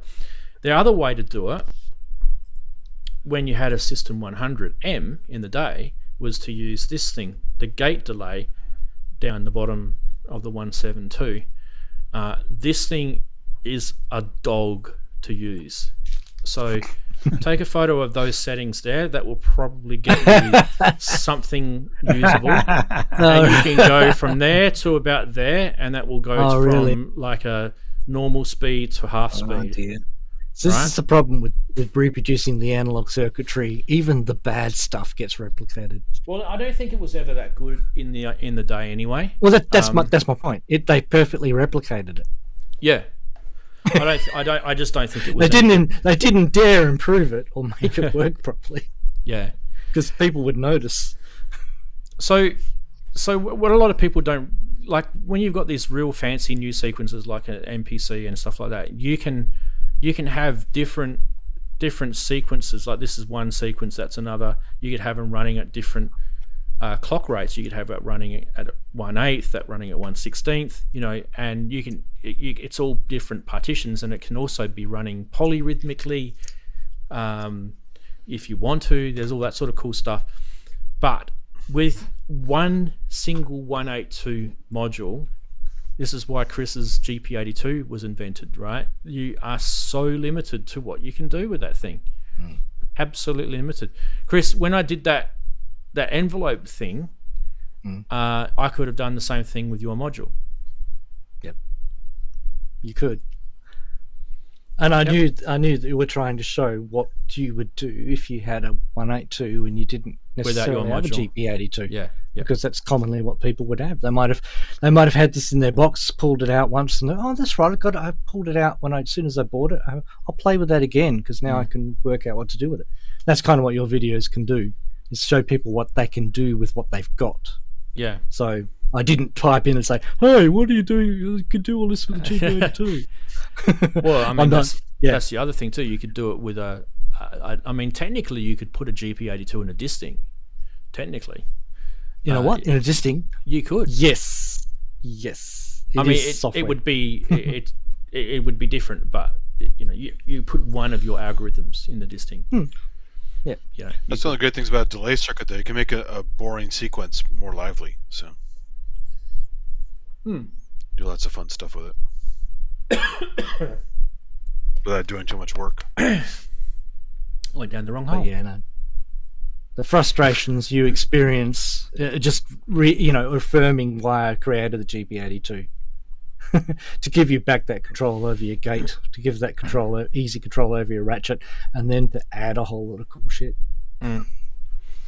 Speaking of ratcheting, when you don't have a sequencer that doesn't ratchet, right, and then you're trying to create a way to introduce gates or triggers in between the steps, it's actually quite difficult to do in a modular world, because unless you've got these other devices like a Pamela's new workout, which can do, or even the dope for stuff with the clock dividers and the clock multipliers, unless you don't have that, you're going to be using an oscillator basically, or an LFO, and you're going to be dialing that frequency in until you kind of get it about right, and it's kind of doing these funky sounding ratchets, and they're not clean Been ratchets there. like you're used to, right? They're not clean, which was like in my 960 video. It was ratcheting, but it wasn't clean. And you know, how do you turn ratchets on and off and all that sort of stuff? You know, that was the kind of thing. The timing sensitivity of it is the key. Yeah, because and that's why digital algorithm is such a good solution to doing that kind of thing, because it's tempo synchronized. It's a godsend. You know, it's annoying though. Deffer made this for Berlin School sequencing, the dark time, right? And it doesn't have ratcheting. You have to buy the ratcheting module, hook it into your module, and it's like, give me a break. You couldn't add a little bit more width to it and add the ratcheting module right there. So you have to hook this to a eurorack to get ratcheting through their solution. But you could, Andy, that's what I'm saying. You could probably put the GP82 with that, and it would do. That's what I'm going to do. too. Yeah, I'm going to play with it that way. But the point is, this was sold as a Berlin School sequencer. No But ratcheting. it doesn't do ratcheting. Yeah. No Berlin School. No slides. Right? It's not a full solution if you don't have that. Yeah. And It they did had have the MIDI, module. though. They had the technology. It did have MIDI. Oh, it does a which lot. thought I was mean, look good. at the connectivity. I mean, you have all this stuff in the back here. It's crazy. Yeah. You know, and proper MIDI and USB and all kinds of stuff. I remember when that Dark Time came out, and I remember thinking to myself, "Ooh, Oh yeah, me too. shall I press that buy button?" It is very nice, but that damn ratchet's missing, so you have to make up for that. I didn't have money back then, but I do have that experience of seeing it in the magazine, seeing it in videos, and go, "Oh, that sounds great." Yeah. And seeing how people because have it's it in smart their where it has studios. the switches are clever. So there's one side where you can hit the I'm going to angle this right. You can hit it where it goes into looping on the same thing, like dun dun dun dun dun dun dun, a bass line, and then you flick it off, and then it starts doing all the sequence. But then you can have it change interrupt direction and just have it go bounce, dun dun dun dun dun dun dun, dun, and pick what you want to bounce between, and you can do that per layer, so 8-step, or all 16, or random, or whatever you want to do. And you know, the easy, like it has the built-in the voltage tweak, so you easily tweak the octave, or easily tweak some sub fine tuning. Is super easy, just sitting there clicking and pushing things without turning any knobs. Yeah, I love octave jumping. Very powerful. That's something I'd like to add. Yeah. No, Does always the stuck does with the that. Yours, I SQ1 used the I can't remember. Does the SQ1 do ratcheting? I always forget if it does or not, because I haven't used it for. I don't think so. I don't think it does. Does it? I don't think it does. Oh, the SQ. Yeah. The SQ1 does like it But does. for the price, I didn't expect it to. It does sliding. It does, so you can do slides, which is the opposite. You can do slurs and stuff like slides. Yeah. But I don't think it can do ratcheting. But I think you can fake ratcheting with, I don't know, like the same Probably. thing. But like I said, But I mean, GP82. again, it's sold as a Berlin School sequencer. It doesn't goddamn ratchet. Give me a break. I would be interested to know, like in the day when Tangerine Dream used their 960s, they had probably a couple of them, right? Yeah. Like I just can't remember them ratcheting with a 960, but maybe they did.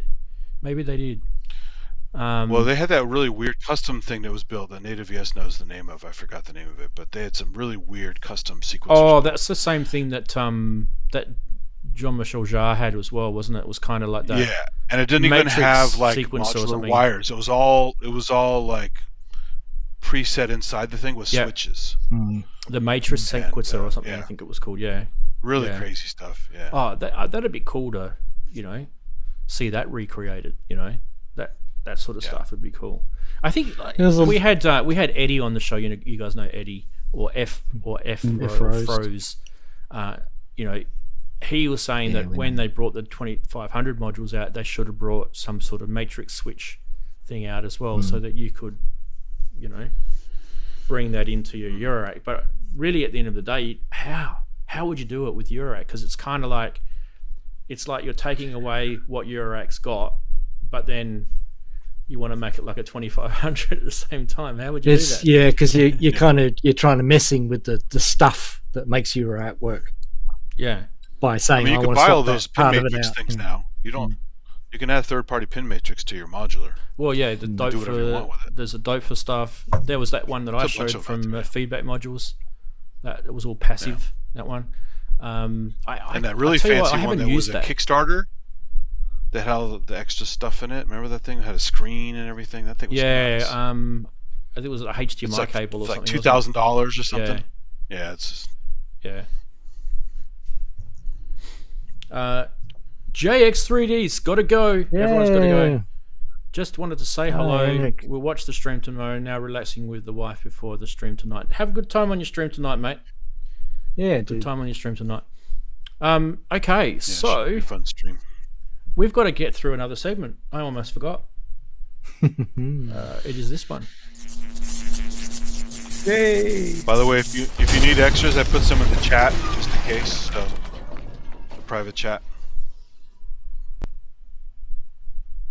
Okay, now this failed because I was mucking around with the overlay. Let's go back to picture-in-picture. There we go. Hey, fixed. There you go. Okay, so now the titles won't work. First one is the Sound Art Chameleon. Never seen that one. It's a vocoder, a synthesizer, and an FX processor. I've never seen it either, Never heard. and it's only $950. And Wagoo, Wow. look what he wrote. He's Somebody gone. has to have it somewhere. He's gone. Yeah, He yeah. could build a house out of the racks he's got, I reckon. That's not his fingers he's tapping the keyboard with. Yeah. He could build a house. There you go. There's a full screen for you. Oops. Why is it doing that? Don't do that. Don't do that, you stupid thing. Okay, now you've seen them all. Right. That's it for this. You're off. Why did it just do that? That was weird. All right, go back. Every button you said decided was advanced. It was. Advanced It was one like frame, it was please, just yeah. doing that. Okay, let's go to the next one, Okay. which you already saw. It's the Ombot Phantom. It's a cell summoner, and it's experimental synth. I've never even heard of this thing. $249. There you go, Andy. Jump onto that, mate. Yeah. You've got a bit of spare dosh. Reminds me. It looks almost like toilet seat. Like reminds me of the one that Kent always talks about, the Klingon toilet seat. Oh, yeah. Oh, that was. I remember that thing. Yeah, Looks a bit like a Soma Terror. it does a bit. Yeah. Yeah. Ombot. Sounds like something that Rowan Atkinson would like to get his lips around. Ombot. Bizarre. About. Release Roderick. Right. What else we got? We got this one, the Uberhome Matrix 6 with the reason why I showed this, it's got the PC 1600 controller. And I have that PC 1600. Those are yeah. cool. So $2,000 Australian, $1,000. That would actually make this actually decent, because the thing that's wrong with the Matrix 6 is the lack of the menu diving and the MIDI control and all that sort of stuff. With that controller, that's actually a pretty decent price. Yeah, with a controller, yeah. Because I got that controller a long time ago. That's only £1,000. That's only £1,000. A little bit over £1,000. That's not bad. So that was an aftermarket controller, was it? Oh yeah. Okay. Looks The kind PV of one's looking- okay, but the Kenton one's much better. You ever see the Kenton version? The Kenton one had some sort of patch memory thing in it, didn't it? I think the PV It's one did as well, nice. didn't it? Yeah, the PV one's okay, but PV as usual is kind of cheap stuff, It's like Like their amps. amps are, yeah. Yeah, PV amp. It's like when they were first starting with the guitar. Yeah, PV amp. Because they had synths and samplers for a while too. I have a Rompler from PV that's as heavy as a tank, and they just try to like dabble in this stuff. It wasn't very good. Yeah. It's a MIDI command station. I don't think this is the actual. I don't think this is the right one, but is it this button? That's it. Yeah. Seems close. Yeah, I think that's it. Yeah, that's the one I have. Yeah. And basically, it just you can assign the sliders to do things. That's basically what it's all about, more than anything. But like you said, the Kenton one's better. Kenton one's a little better. I forgot the name of it, but they had a mini one called the Spin Doctor, but the bigger one had a. That looks fancier different. name. That one in that photo looks different to the one I just showed. I think that was the X in the photo, and this is the normal one. So the brand, the labeling changed. Yeah, that was the X. We've just had a 10 Ranzee memberships gifted. Wow. in the chat. I've never seen that before. Oh, Mez. Mez303 has been very kind. Good on you, Mez. Gifted. I didn't know you could do that. Can I scroll? I can't scroll. Gifted 10 Ranzee memberships. Good job. Love your work, Mez. So he's gifted it to Macrodosed 47, Whiskers 770, Potting Shed Records, Gregor Smith, D Best, Kim Malcolm Ong, MK, Dazza Direct, and yeah, thanks, bud. I think he's he's done well. Good on you, mate. Right, what else was there? There was one more, wasn't there? There was, and that was the vintage Korg Lambda, the ES50. Now, I've talked about this synth before many, many times. You know, you guys know about the Lambda, don't you? Heard about it, but don't. So this was like one of their true polyphonic synthesizers, right? It's a 48 key analog synth. Every single key plays a note, has its own VCO. You know, it's one of those things, right? They're pretty limited to the sound, but if you want that kind of, you know, string sound, the Selena type sound, this thing sounds beautiful. So yeah, beautiful. It's not too enormous. It's quite a reasonable size. Also, Ranzee, I put 2 more in private chat if you want to show those. You don't have to though. So we got time, haven't we? crazy price ones. Oops. Let's go to Call Manager.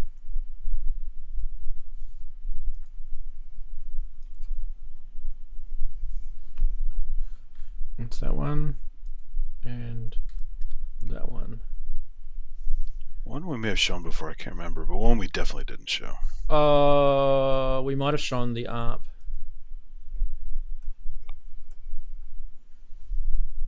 Oh, this one looks like a scam. The LN one looks like a scam. Let's show that. Yeah. Yeah, yeah. I need to copy these links. Hang on a sec. I'll show these live because where are we? Price watch. Give me a sec, guys. I'm just pasting some links in so I can get them open on the Mac. On the Mac! Show us it on your Mac. Right.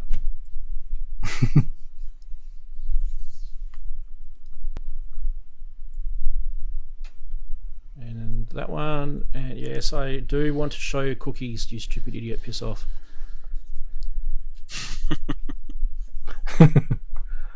By the way, we've been using the net. We have been using the net for a long time, and like all these things now we have to put up with because some Karen whinged about cookies once, some woke person. Right, here we go. First one from Andy is the LM1, 45,000 Australian, which is probably about 34,000 US.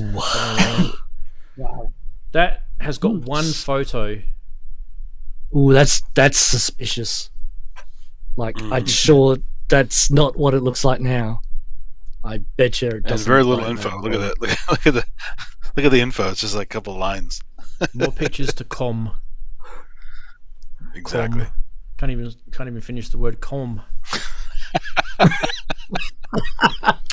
Well, they are. Well, pass the savings on to you. I can't be bothered. Can't even be bothered finishing this. It's like I'm running out the door. I just got to put this up on River. It's like Wheel of Fortune. You have to buy a vowel. So. And the other one that you brought in, I'm pretty sure we showed this before. This is the ARP 2600. I think Grey so. Marvin. This thing's But the as price old as is me. just crazy. Yeah. It's nice though. I tell you what though, Not the for something price. to be hanging around as long as me is pretty good. It's pretty good. I like the grey. I actually think it was one of my favourite ones. I wasn't so big on the blue one. I know a lot of people do like the blue one, but I liked the grey, and I obviously like the black and orange. I guess you'd call it the black and orange one. Yeah. Well, did Mez do some more? No, we're having a. Yes, he did. What you Well, doing, Mez? Gift off. Are you drunk, mate? Good on you. They. You guys owe Carlsberg a lot. That is so funny. So who's he got this time? He's got Ian's been given a member. Steve Perry. It's got me. That's very sweet of him. Thank you very much. Karan Moses Studio. Don't even know who that is. Danilo Vega. I haven't even seen half of these people. Yeah, this is a bit like a reveal party for our members. Just Call of Duty Warzone victory wins. Is that people Steve enjoying Perry the right stream now? don't necessarily want to chat, but they probably. I hope they're feeling okay about that. You're allowed to be drunk, mate. It's completely fine. Good job. Wow, 10 memberships. That's awesome. What does that set you back? What does a membership set you back? I have no idea. What? A couple of bucks. It's good. Good job. He's done 20 of them. Yeah. Kind. Have you given Wagoo one yet? Yeah.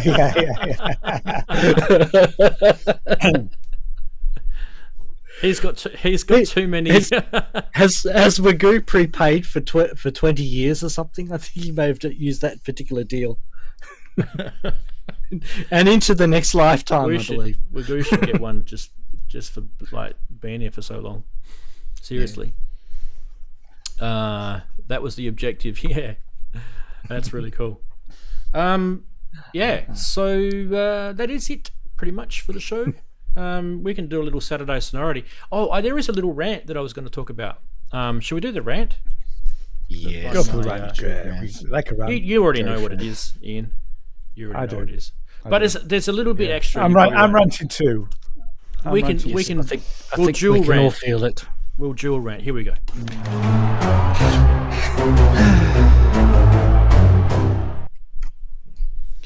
I'll do it with. Oh, that's not Ian. There's. Nope. Hang on. That's There's it. Ian there. There we go. We'll do it with Ian. We'll do it together. Hey. Okay, so rant time, people. Rant time. Rub your hands together. Darren, get your popcorn out. Right. Okay, so the biggest rant I've got is always going to be about the same thing, and that's about YouTube and like not giving us the right to do things on our YouTube channel. And in a way, I kind of I'll put a little caveat to it. I don't own YouTube. YouTube is another company. They're letting us use it. That part of it I get. So there's rules. We play by the rules. We don't do a lot of things wrong.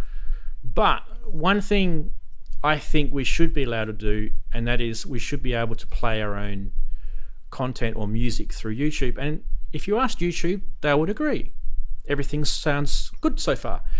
But come in, record companies who think that they own shit, that's where it all goes pear-shaped. Now, I don't know if you guys noticed, but about a week ago, I had to re-upload the whole stream because I had to cut out the little bit of music that I put at the start, which was my own music on my own music channel, which is the artist name from my album Gates. I can't even, like, you think about the stupidity of this. I can't even promote my own music, which would actually benefit the record company. If I'm promoting my own, someone's going to go, that's really cool, or whatever. You know, they're going to go and listen to it. They're going to stream it. They're going to buy it, whatever. So I don't get it. The whole logic behind the whole thing is it just completely bakes me completely. But having said that, you know, Ian. This is not aimed at Ian at all. Ian doesn't. No, I know it never was. Ian doesn't have anything to do. This is just Orchard Records have got a bad name for themselves on YouTube. If you just literally just type in Google Orchard Records copyright claims, it's like there's thousands of people that have whinged about it. So I'm just one of thousands. Do not worry, it's not going to change anything. Me just having a little rant about it. However, there is one other thing that I need to bring to the rant table, and we're going to talk about both. That one is, if you are a manufacturer, right, and you're selling your gear on YouTube, do not monetize your friggin' video. Do not monetize it. Do not put a copyright claim on your video if someone shares your video, which shares your product. Do not do both of those things. Why? I'll tell you why. Because when people are wanting to play your video, they have to watch ads if it's monetized. And if people want to share your video on their video to promote your product, they're going to get a copyright claim against them for sharing your video. And I'm talking about you, Bastel, for showing. I showed your module a few weeks ago, and I had to trim that little bit out of one of my streams because the girl that was playing the music, apparently that was her artistry work, and she wasn't happy with the fact that I shared her music on my channel. Okay, well, stuff you. You can have your music and shove it up your ass, and Bastel, you can shove your videos up your ass as well. Yeah, so much for free promotion, right? So. Yep. Yeah. And yeah, Ian, it's exactly that. Yeah. You go for it, mate. You tell us what you think. Well, I mean, this has been going on for a long time, hasn't it? I mean, I remember probably about 8 years ago, I created a piece of music. I may have said this story before, and apologies if you've heard it before, but I created a piece of music on a train up to Edinburgh one year, stuck it on YouTube, and it was claimed. Now, everything in that piece of music was my own. So, this is not new territory at all. What is happening, though, is that, companies like The Orchard, which I think are part of Sony, they are just they're owned by Sony. They're just making money grabs for anybody and anybody's music that they can, and then you've got to go through the process of counterclaiming against it, telling them that it's your own music. And I have done this. I did this on your behalf, Ranz, and said, look, Synths Music, this is one of our artists. Please release this. Do they do that? No, they don't. So they've probably got a team of lawyers, sat in a room all day looking for this sort of crap, really, just to try and steal a few pennies. And let's face it is pennies, or micro dollars or whatever it is to actually. Partial cents. I mean, it's not. It's just wrong. At the end of the day, it's just wrong. It is. So I mean, I have written again, and I've written 4 times now, I think, and I haven't had a response yet, but it has been over Christmas. So if I don't get a response by next week, I will be. I mean, I can't. The problem is, I pick up the phone and talk to them, but I can't. I have to do it via email because they don't have a phone number. Yeah, no, So I will be emailing them the same email probably on a daily basis if we don't start to get a response, because it's they were supposed to have sorted this out for Andy and Grace, and they clearly didn't, because I've recently over Christmas had 3 more strikes for playing their music on the Audiophile radio show. It's not strikes, I've had claims which I haven't done anything about. I haven't had a strike yet, but I got threatened to have a strike. I've not had a strike for actually music. I have had a strike before, but that was about content that was taken from a comedy show, and we offered to take it out. The French guy. Which French guy was that? Right. That was just strike. That was just that. What that is that second part of my rant. So that.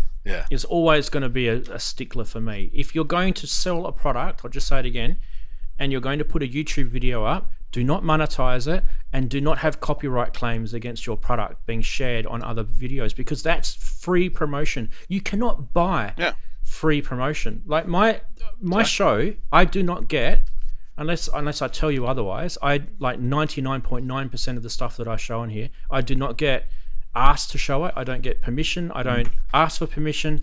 I just show it because it interests me. And the companies that get, they know. Like, I get the odd comment here, IntelliGel know that I awarded them the sea legs, things like that. They know, they're not stupid. But the thing is, they would definitely enjoy the free promotion. And there's other shows like Pro Synth Network and Jamie's show. All of us, I think, I'm not sure about Robin, because I know Robin gets given a lot of stuff through his gear news role that he's got, and Nick would get stuff given, and I'm pretty sure Nick has a policy on only reviewing stuff that he gets. So those two aside, and some others, if you looked at Pro Synth Network, myself, and Jamie, which is Geosynths, none of us actually are paid to show the gear that we're showing on our shows, which is why we're so poor. But you know, at the same time, don't like slap us in the back of our head for showing us stuff. Like, you should be, you know, thanking us, really. And I don't really mean that in a sort of cynical way, but really you should be writing to us and saying, hey, thanks so much for showing our product. I mean, have some bloody ethics out there. I mean, Bastel for a start, like, seriously, that is just a joke. Like, giving me a copyright claim for showing your product on my channel, that is absolutely deplorable. It's also, sorry, go on. It's almost interesting, the fact that when I do the audiophile radio show, which I don't always put up on YouTube, because I know I'm going to sometimes get this sort of problem. They don't just take, you know, it's a 2-hour show, right? It's all music and it's all artists that are under the radar to some extent. So what happens is, when they claim on one song, they don't take that 3 or 5 minutes. They take the whole 2 hours. I hate the whole, yeah. You know, so they're you know, they're robbing everybody to some extent of that, you know. I mean, not only that, but when Ranzee has to repost, you lose the chat. I lose the chat. Yeah, exactly. Yeah.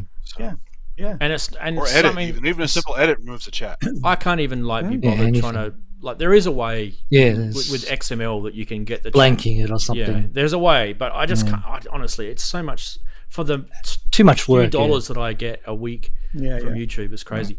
There was a comment in chat from Temporoboto. Is that how you say it? Yeah. Hey. He says, explain to me. I see channels playing full albums. How do they do that? Is it because they're not monetized? Okay, so they don't usually get to do many of them. Is the first thing. For example, I saw a video a few days ago which came into my feed, which was a lady who had never listened to Dire Straits' Brothers in Arms, and she was like a classical musician.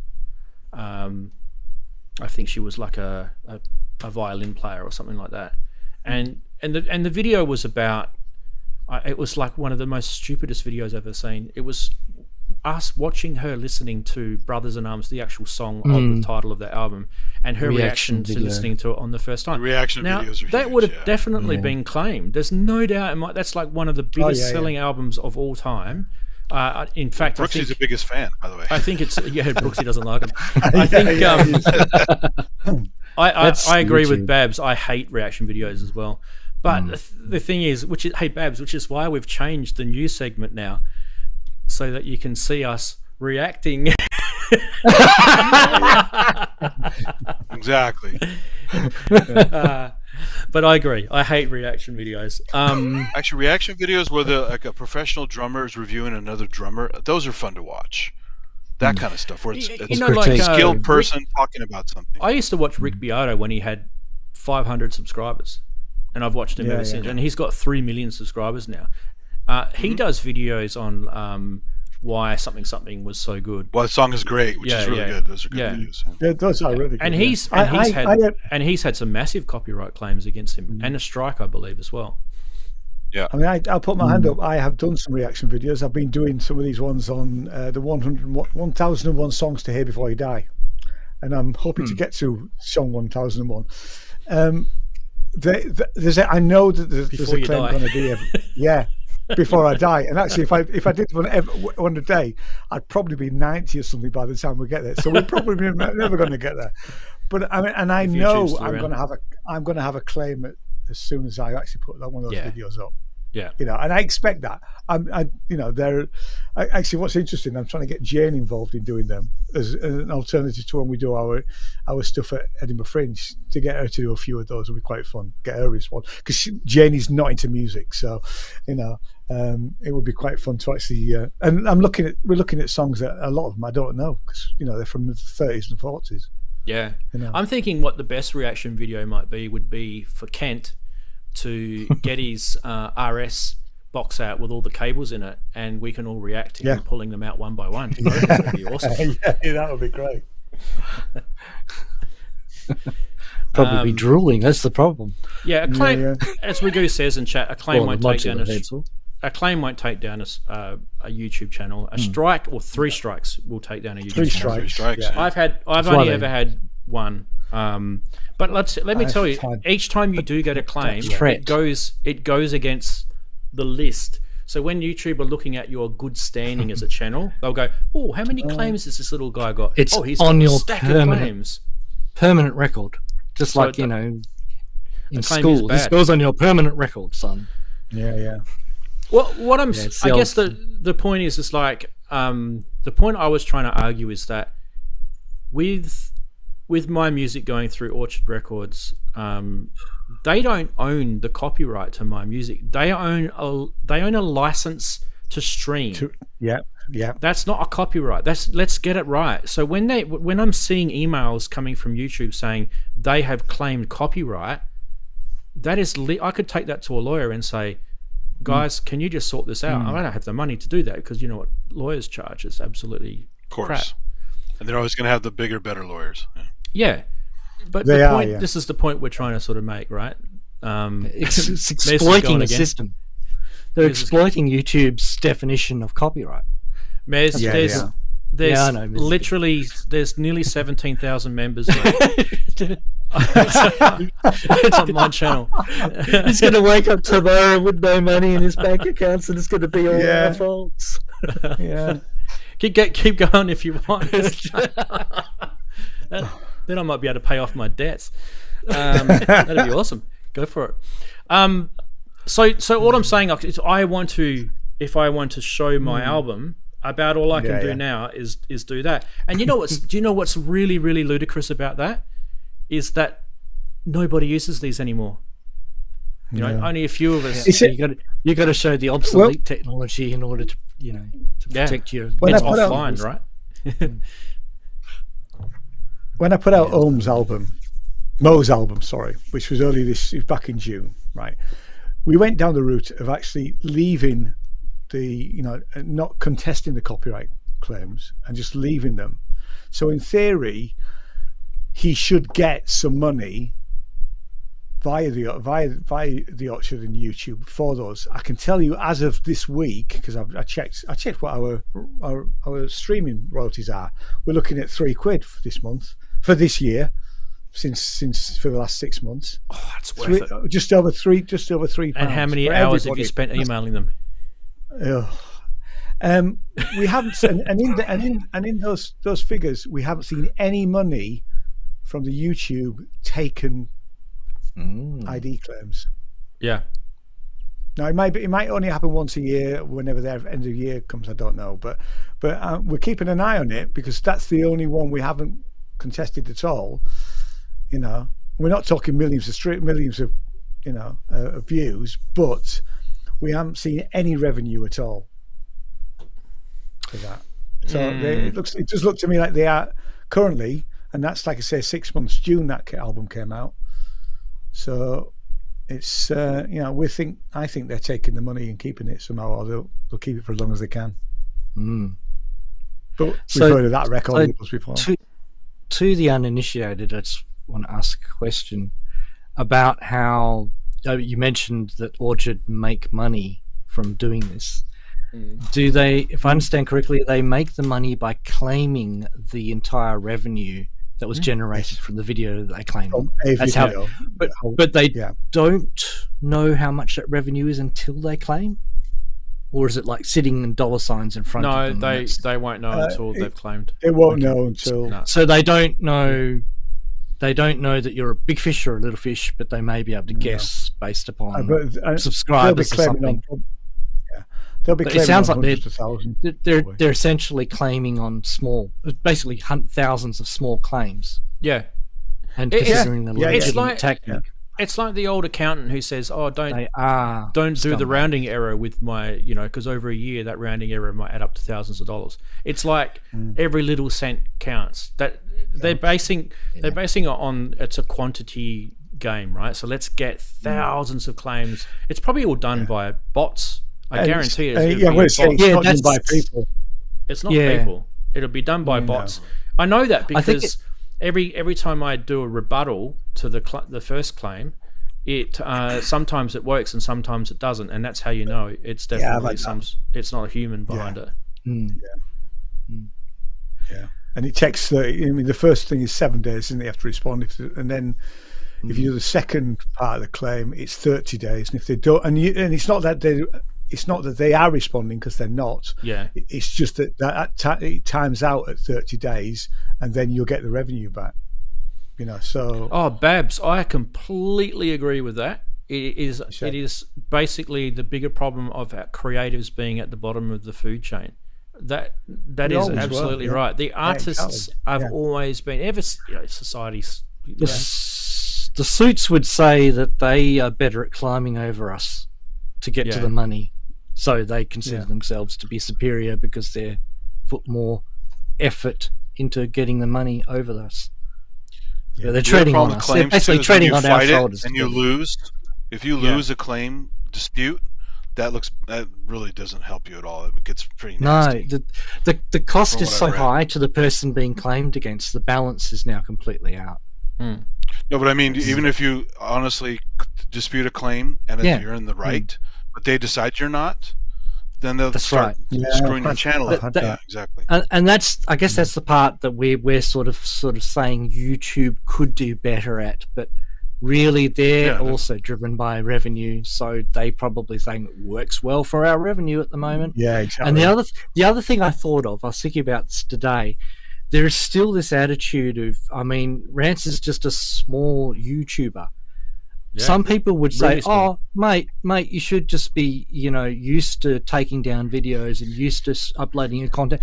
That's the contract you signed to by being on YouTube." I hear that a lot, where people are sort of saying, "Oh, you're on YouTube. Oh, well, you must be making millions." It's very much that attitude of you're kind of on YouTube and it's part of the garden that you're in, and you should be used to jumping through all these hoops and all this kind of stuff, and it's not a big deal, and there's always that sort of, oh well, you can always do that, as if that's the solution to every problem. There's always a step you can take. Dave. That they don't make it, they don't take into account the cost to you personally and the cost to what you're trying to do, which is give us content essentially for free. See, I like what Mez said in the chat. He goes, "Music is my hobby, boredom and stress is my day job." I like that. That's really good. I kind of, if you see me rant, with that on. If I ever rant, it's because when I come onto here and I do this show, I do it because I enjoy it. I do it because it's a love. Just like music is a hobby, is a love as well. I mean, I release CDs and albums and things like that. I'm not making any money on doing that. I'm doing it because it's a love. It's enjoyable. It's kind of weird. It's like I actually enjoy doing artwork, and I enjoy doing the artwork for the CD covers and the albums and the tracks, and I also enjoy writing the music and I enjoy mixing. It's all art. Everything is all art, and because that's a creative process. But when someone comes in and says, no, you can't. Why can't I? Says who are you? You're not the police. Like, you're just some company that I've given you permission to stream my music. You can't tell me what to do. And that kind of makes me rant. I think that's fair, and I think all of us would probably be ranting if that happened to you guys as well. It takes away the love. It takes away the enjoyment. Yeah, I'm dreading the day when I start putting music up and I have to start thinking about whether we should allow us to play it or if it's going to cause some kind of problem like this. It's quite sad what it sort of puts in your mind. I think it's sad because sort of fear of it is just. It's sad because we have this algorithm that's dictating how we should all behave, and that's technically an AI, that algorithm. Because it is learning apparently, so it has some sort of AI to it. I don't know if you guys know this, but a lot of marketing that's coming out at the moment in the world is AI generated. A lot of websites, the contents on websites is AI generated. You can tell because the content sucks. The content you can tell. Writing. It's and also it's Is that how Korg are being run? Maybe they're being run by AI. The pinpoint of marketing is it's so obvious now. It's like, you know, we've got these phones with Siri on them, or the Android Hey Google or whatever it is. You know, we need to turn all this shit off seriously, because it's listening to what we're saying to our wives, to our girlfriends, partners, whatever, boyfriends. You know, it's terrible. And you know, what I'm saying on this YouTube channel, it's all been transcribed, and it's going to be text that someone can download and sift through and probably use against me one day. Also, the other problem you mentioned about don't monetize your channel, you got the ads. A year, 2 years ago, maybe a little longer, YouTube put it on everyone's fucking channel, whether you got you added or not. They just put on everyone's stream. The monetization, yeah. So if you don't monetize, you don't monetize, and they put it on mine. Yeah. Have you seen that latest thing that they're doing now? So if you've got one of those ad blockers on your browser, they're not showing the video. You get 2 or 3 warnings, I think, and it says, no, we're not going to show you any more YouTube anymore unless you disable the ad blocker or you buy YouTube Premium. And obviously the people that write these ad blockers are like, quick, let's recode this. Let's get around the ad blocker. Yeah, I call that the ad blocker arms race. It's like the arms race of downloaders. All the YouTube downloaders failed over time because they kept changing how the YouTube videos are stored. And all those downloaders don't work anymore. So that is even interesting too. So like, do you know how when I had to re-upload that video the other day? So I could only upload a 720p version because my stream in 1080, even 1080 is not that great these days, but 1080 is good enough for a stream. So when you rewatch the stream, you can rewatch it at 1080, but if you want to download it, you can't download it in anything higher than 720. So there was one thing that I was doing for Chris where I wanted to take out the segment of the GP82 thing that we did on a live stream, and I wanted to put that up as a 1080p video. Now, for me to do that, I needed to actually use what they call a stream downloader, which is a different type of downloading. You can't. It's not just downloading it from YouTube. You actually have to use a stream downloader. It downloads the stream at 1080, but it doesn't come with any audio. So then what I had to do was I had to take the audio off the 720 download. So I had to download the stream twice. Been there. Just so I could get the 1080. Yeah, you end up having to re-edit the whole thing. You put it together in the editing. Yeah, because correct. It's a command line tool that you can use on Windows. There is a graphic one I use, but it's you have to pay for it, and it also is weird. So it's I use. Robbie's saying I use ClipGrab as well. Yeah, I use. Doesn't always ClipGrab. I used the Streamlink doesn't always work. Yeah. Streamlink's that's Mac only though, isn't it? Isn't ClipGrab Mac only? Yeah, ClipGrab is Mac only. Streamlink is on the Windows, and there's also the command line tool, which I forget what it's called now. Which I use. Ice Cream Recorder is a free one you can get, but you have to remember to route it properly with the audio path, because you have to use the microphone setting, but make sure microphone is actually muted, which is counterintuitive, and then the audio will go through. Otherwise, you'll get a silent video. I bought something. I bought something for a laptop that does that. You know, that's the way browser audio works. Yeah. YouTube DLP. That's the one. Yeah, that's the command line thing. YouTube DLP, or I think it's YT-DLP. It's it's on Windows as well as Linux. Probably because it's like C++ or something. So it just works natively on both. It's probably more likely Python, but yeah. Oh, interestingly today, so you guys probably don't know this, but when I run StreamYard, I run it on another Mac sitting over here. It's just a laptop. So today I was playing around with Debian Linux, and I wanted to see if I could run the StreamYard thing on that. And I use this thing called NDI to share videos across the network in here so that I can capture screens like you guys. When you're watching those YouTube videos that I'm showing about products, that's using NDI, so I can share it between computers without. It's very little latency because it's all networked here at gigabit level. Anyway, so Linux doesn't have NDI. Well, it does, but you have to it's literally C++ libraries that you have to compile from source, and it's an SDK, and I'm comfortable with that. But like a lot of people would be like, "What?" It is just so hard to use, and but for me, I can't. There's some tools that are missing in the Linux distro.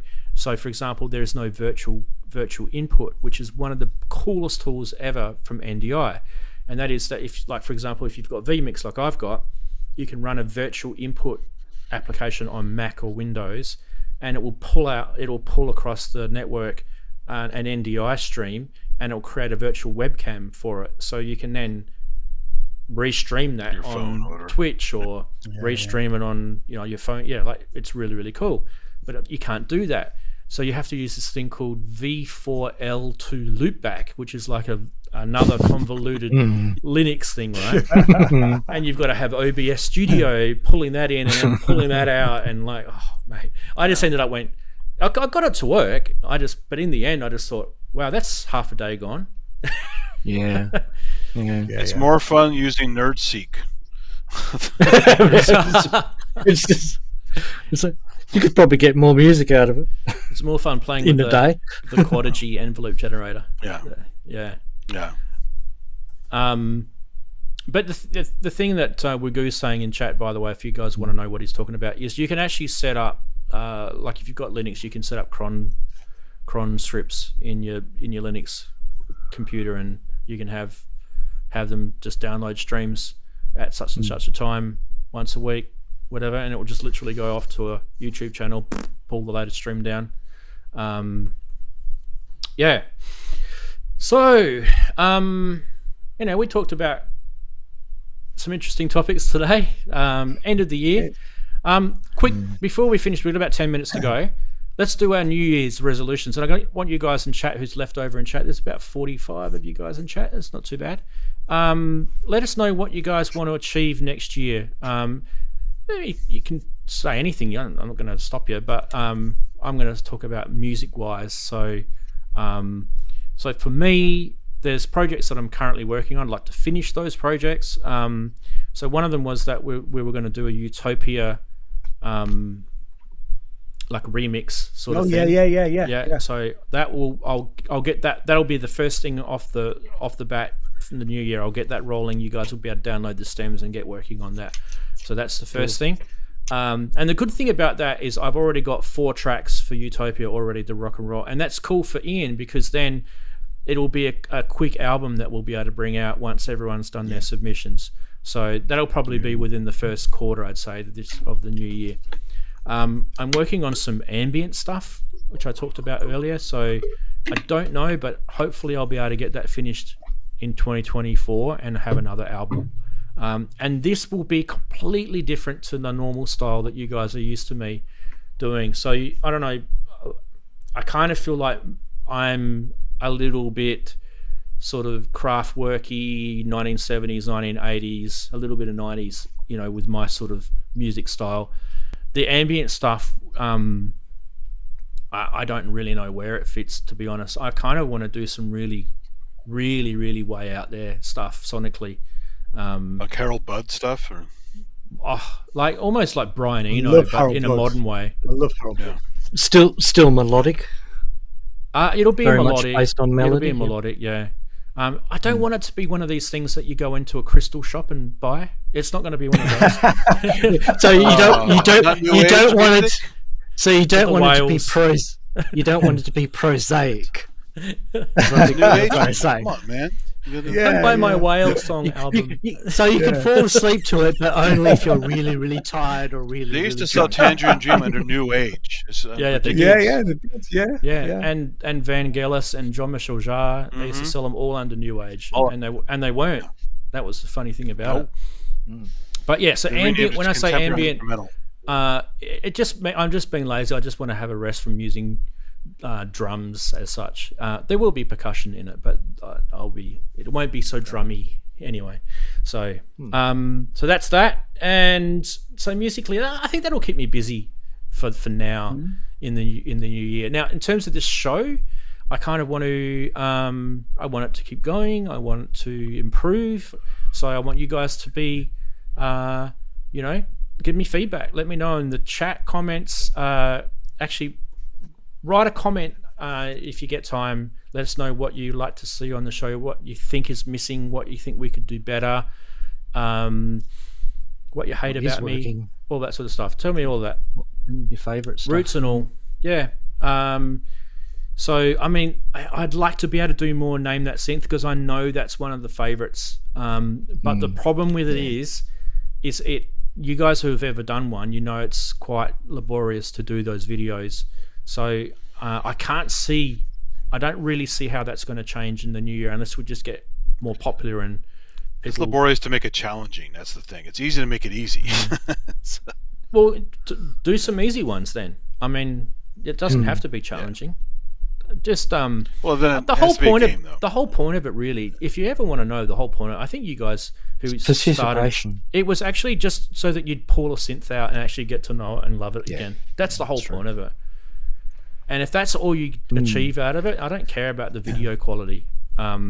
It's more about that, and that's kind of why I wanted you guys to do it. I wanted you guys to know I've got a Roland SEO 2 sitting here, right? And I use it a fair bit, but there it is. I pulled it out of the cupboard. Well, it's not really in the cupboard; it was kind of in the shelf. Pulled it out the other day and moved it closer to me so I can play with it because I actually really like it. It's actually a little mini mode basically, with patch storage. That's what it is. If you really want to go there.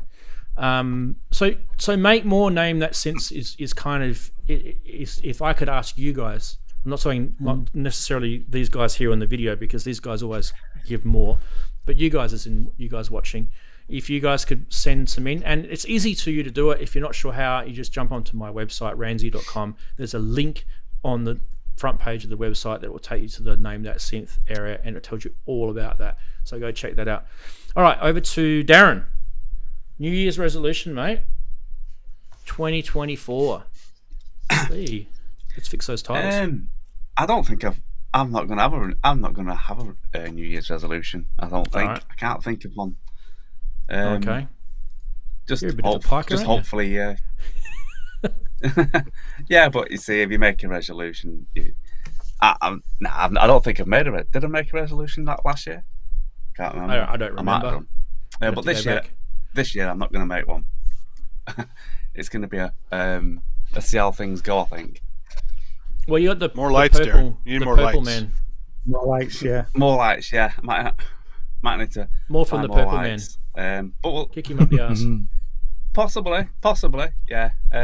But yeah, I don't know. We'll just see how. I think we'll see how this goes. See what I decide to do because I'm not sure yet. So I think that's just how we'll. I think that's my New Year's resolution. See if I keep going. Yeah. Well, I mean, think about this year.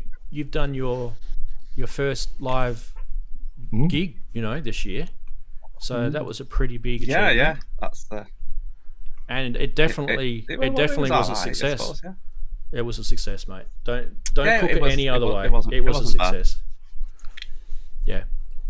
I know what you're like. You're a perfectionist. You're a perfectionist. You would like to see it better. I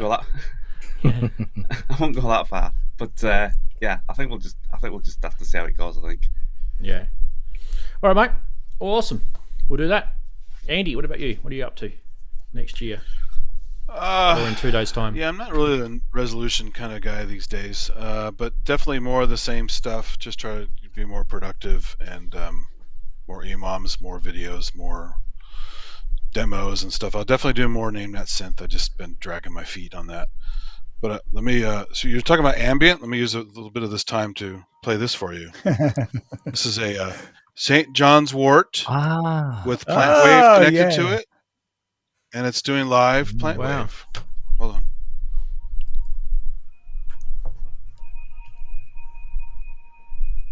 Can you hear that okay? Not really. Yeah. Just barely? Let me a little bit more. It's very ambient. It sounds a bit like hold music because of the way the phone's recording it. Yeah, it's just this is just the app, but this has full MIDI support. You can hook this to anything. But right now it's Bluetooth to the app. and the app lets you choose all these little patches. You can actually tweak the crap out of them, and you can do 432, 440, and even one called 528, which I haven't heard of before. So you can have your different tonal scales. So it gets pretty new agey and weird. It's the new agey stuff, but they'd be quite beautiful. And what I did a video last year. I'll do some more with this thing because it's fun. But I did a video last year of the plant wave responding to different wavelengths of light, because it's the galvanic response. Same with your fingers. I could also use it on my hands. If I don't want to use the plant, I can touch it, and the music will totally change because it's my own response. But the galvanic response changes with photosynthesis light curves. So you use like a white light on here versus a red light versus a UV light, and you get different sounds. It's almost like using a filter sweep or something on your synths with this thing. So it's actually more elaborate than you think it is. It's not just a toy. So you can nerd out on that stuff. Yeah, do stuff. All right, and so you just want to do more of that during 2024? Well, I mean, I just, as you mentioned, ambient. I was playing with this, so I thought I'd show it to you. But and you can also use mushrooms and stuff too. But yeah, just more fun stuff, more demos. I used to do a lot more tech demos and gear demos of weird stuff that nobody ever demos, and so I'll definitely do more of that stuff because that makes me happy. So awesome. Well, it's yeah, that's cool, Ian. I have a feeling I know what you're going to say. Actually, I don't think you do, because apart from the move, I mean, that was fun, but that's not a real New Year's resolution. I've actually got 3. Okay. One is to play more gigs and festivals, and today I've just received an email from something called the O Festival, which is in London, but it's later next month. Actually, it's 22nd, 23rd. I'm hoping to try and I might need to move some stuff around to actually go and do that. I want to say yes to more things like that, so I'll keep doing EMOMs. I actually want to do an album with a really good female singer of sort of electro pop stuff, which will be different from my normally weird experimental stuff. So I want to do some pop songs. Like a Yazoo. I have some pop songs. Like a Yazoo. Well, maybe, but certainly with a good. I mean, I can sing, but I haven't got a great voice, so I need to. And I like female vocals, so I need to find a really good singer who'll be up for that. Really, so that would be definitely. Like I say, I've got probably half a dozen songs already. What's Little Boots up to these days? Sorry, what's Little Boots up to? Yeah, she's got a good voice. And actually, I haven't heard much from her. Using a monomy. That's all. No, exactly. Yeah. If you're out there, Little Boots, give me a call. Absolutely. And actually, most of them. She used to Tenori on a lot. Yeah, because what's his face from Yazoo? He always used to write his songs on guitar. Oh, you mean with Vince? What's his name? Vince. Vince always apparently used to write them on guitar and then. Yeah, and that's actually what I've been doing. I've been writing these songs on guitar, and then they will be moved over to you do your synths and stuff. Do your melodic stuff first, yeah. Yeah, exactly. And I always quite like that. The other one is to do it. I'd like to do another album, and every album for me has to be different. So, what I did with the Fraser Syndrome, I'm not going to revisit that. I will want to do something experimental, but something different. Don't quite know what yet, and it will have a theme as my albums usually do. Well, you've got some interesting devices there that you could. I have. I mean, yeah, and really, actually, I quite like the idea of doing one track on one device. Yeah, I know other people have done that, but then do the whole album with a whole load of different devices. I've always had that in the back of my mind as well. That's actually good fun. Actually, I've done that before. Yeah. Yep. So that's because I do find that I tend to sort of stick to I stick to doing the instrument a lot, and I'm always trying to break out of the normal things that I've done, and doing things like, the Thomas the Tank Engine telephone is great, but I've played it once now. If I go and do this festival in London next month, I'll use it there, but then it'll be done. I've done that, So they are, those sort of things are great, but they are limited. You know. Yeah. So I mean, yeah, that was 3 things, wasn't it? I think. Absolutely. So yeah, Yeah. 2 albums and more gigs. Yeah. You know, and That's then I quite moved musical. to Froome. Yeah, it is. It's and I suppose the other thing is to keep developing Sinners music as a record label. You know, Yeah, you're doing good. Thank you. with less hassle from bloody the big guys. Well, you're doing a great job so far, mate. Thank you. Definitely growing. Just before we jump on to the next, Yeah. I just want to quickly catch Andy's 10-pounder. So he's saying, sorry, you're right, you did make the show, mate. You did make it. See, you're in. Look at that. Thank you very much, mate. Appreciate that. cheers. Okay, let's go back to here. The next person we've got is Chris, I think, isn't it? If I press... Yes, it is. Yay. It is. Yeah. Okay, so 3 things, is it? Okay, well, okay. Number 1 is write and record some music. Yay! Starting with Ranzee's Utopia Mimix, which I started yesterday. Been meaning to get it started for ages. I've had the idea in my head and got some notes written down and lots of dictaphone recordings. I've just not had the time to really start it. And then it's funny hearing that you're talking about it today, Rance, because That is cool. I was thinking either I've been worried that I'm just going to miss it because other things going on. So Yeah. I might have a chance of actually getting there now. So that's good. So that's number 1. Write some and release some music next year.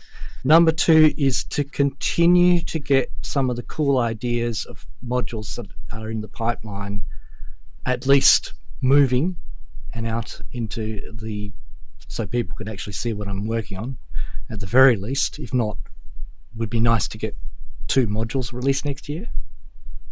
Yeah. That would be cool. What the hell? and- Hang on a sec. What the hell, Kent? I know. Oh, Kent. What the hell, mate? Seriously. No, well, he's Seriously, bud. he's well known for receiving a few of these very generous gifts, but this is on another level. Oh, That's amazing. thank you so Mate, much, mate. That is really generous That's like of you. Wow, that's like a whole module, man. That's pretty I could buy amazing. You could almost buy half of Kent's cables with that. Yeah. I could buy some of his cables. Yeah, it's a good idea.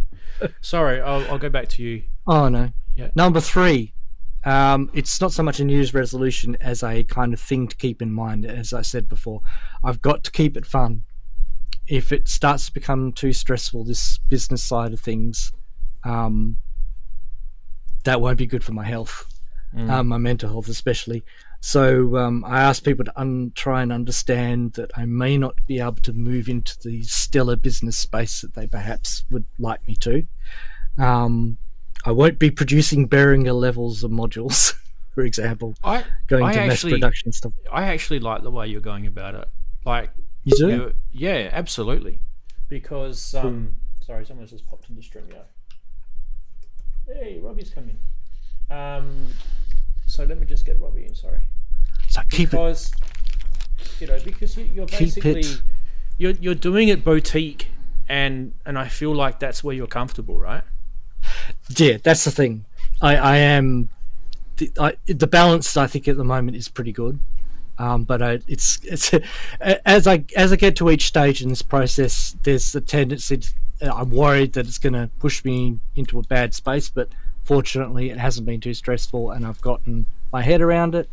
And as long as I can get my head around things, I push a lot of boundaries this year in terms of my personal sort of out of my comfort zone type stuff. Yeah. And it's a good feeling to get through those. It is really a good feeling. It's probably something I need to do is to grow as a person. A bit late in my life, but there you go.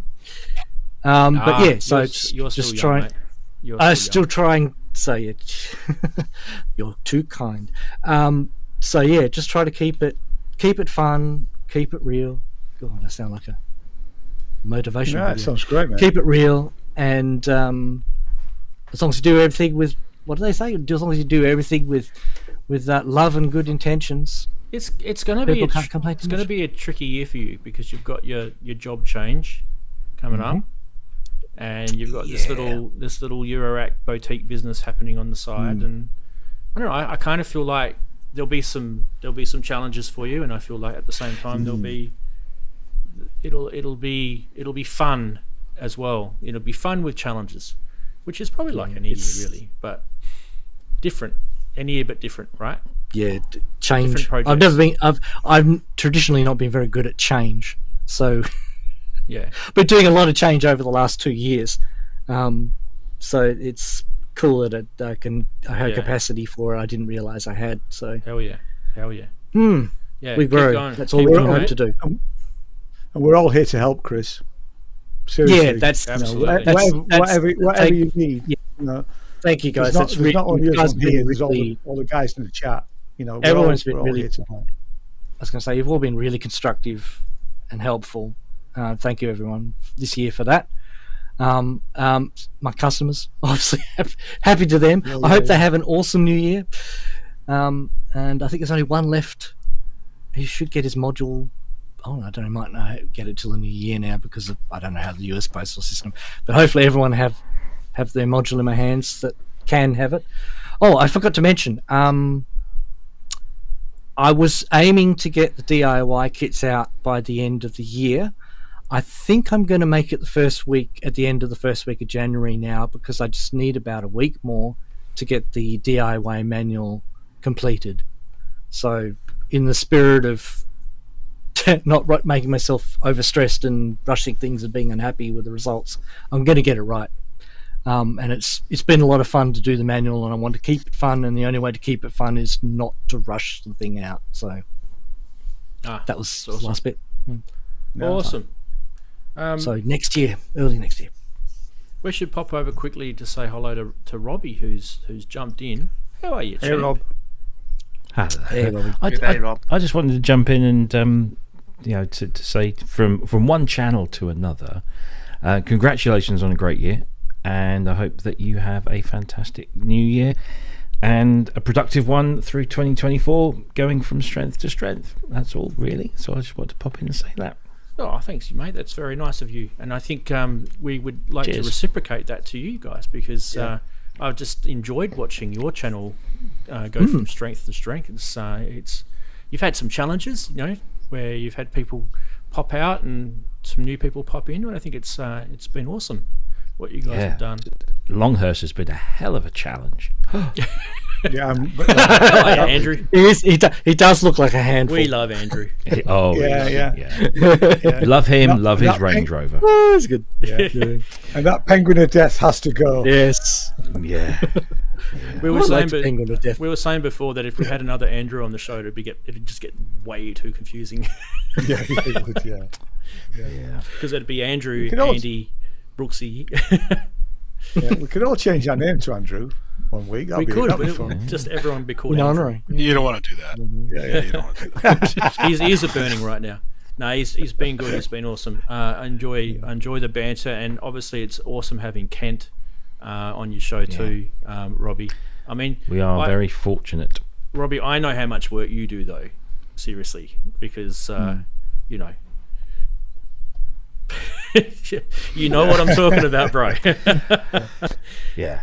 No, I've been sat here nodding along when you've been talking about YouTube being a pain in the backside, but ultimately you have to consider that they're providing a platform and a service and saving. We could do all of that ourselves. We could manually code everything and distribute it and go, but it's just so much effort, and so you kind of have to take the rough with the smooth.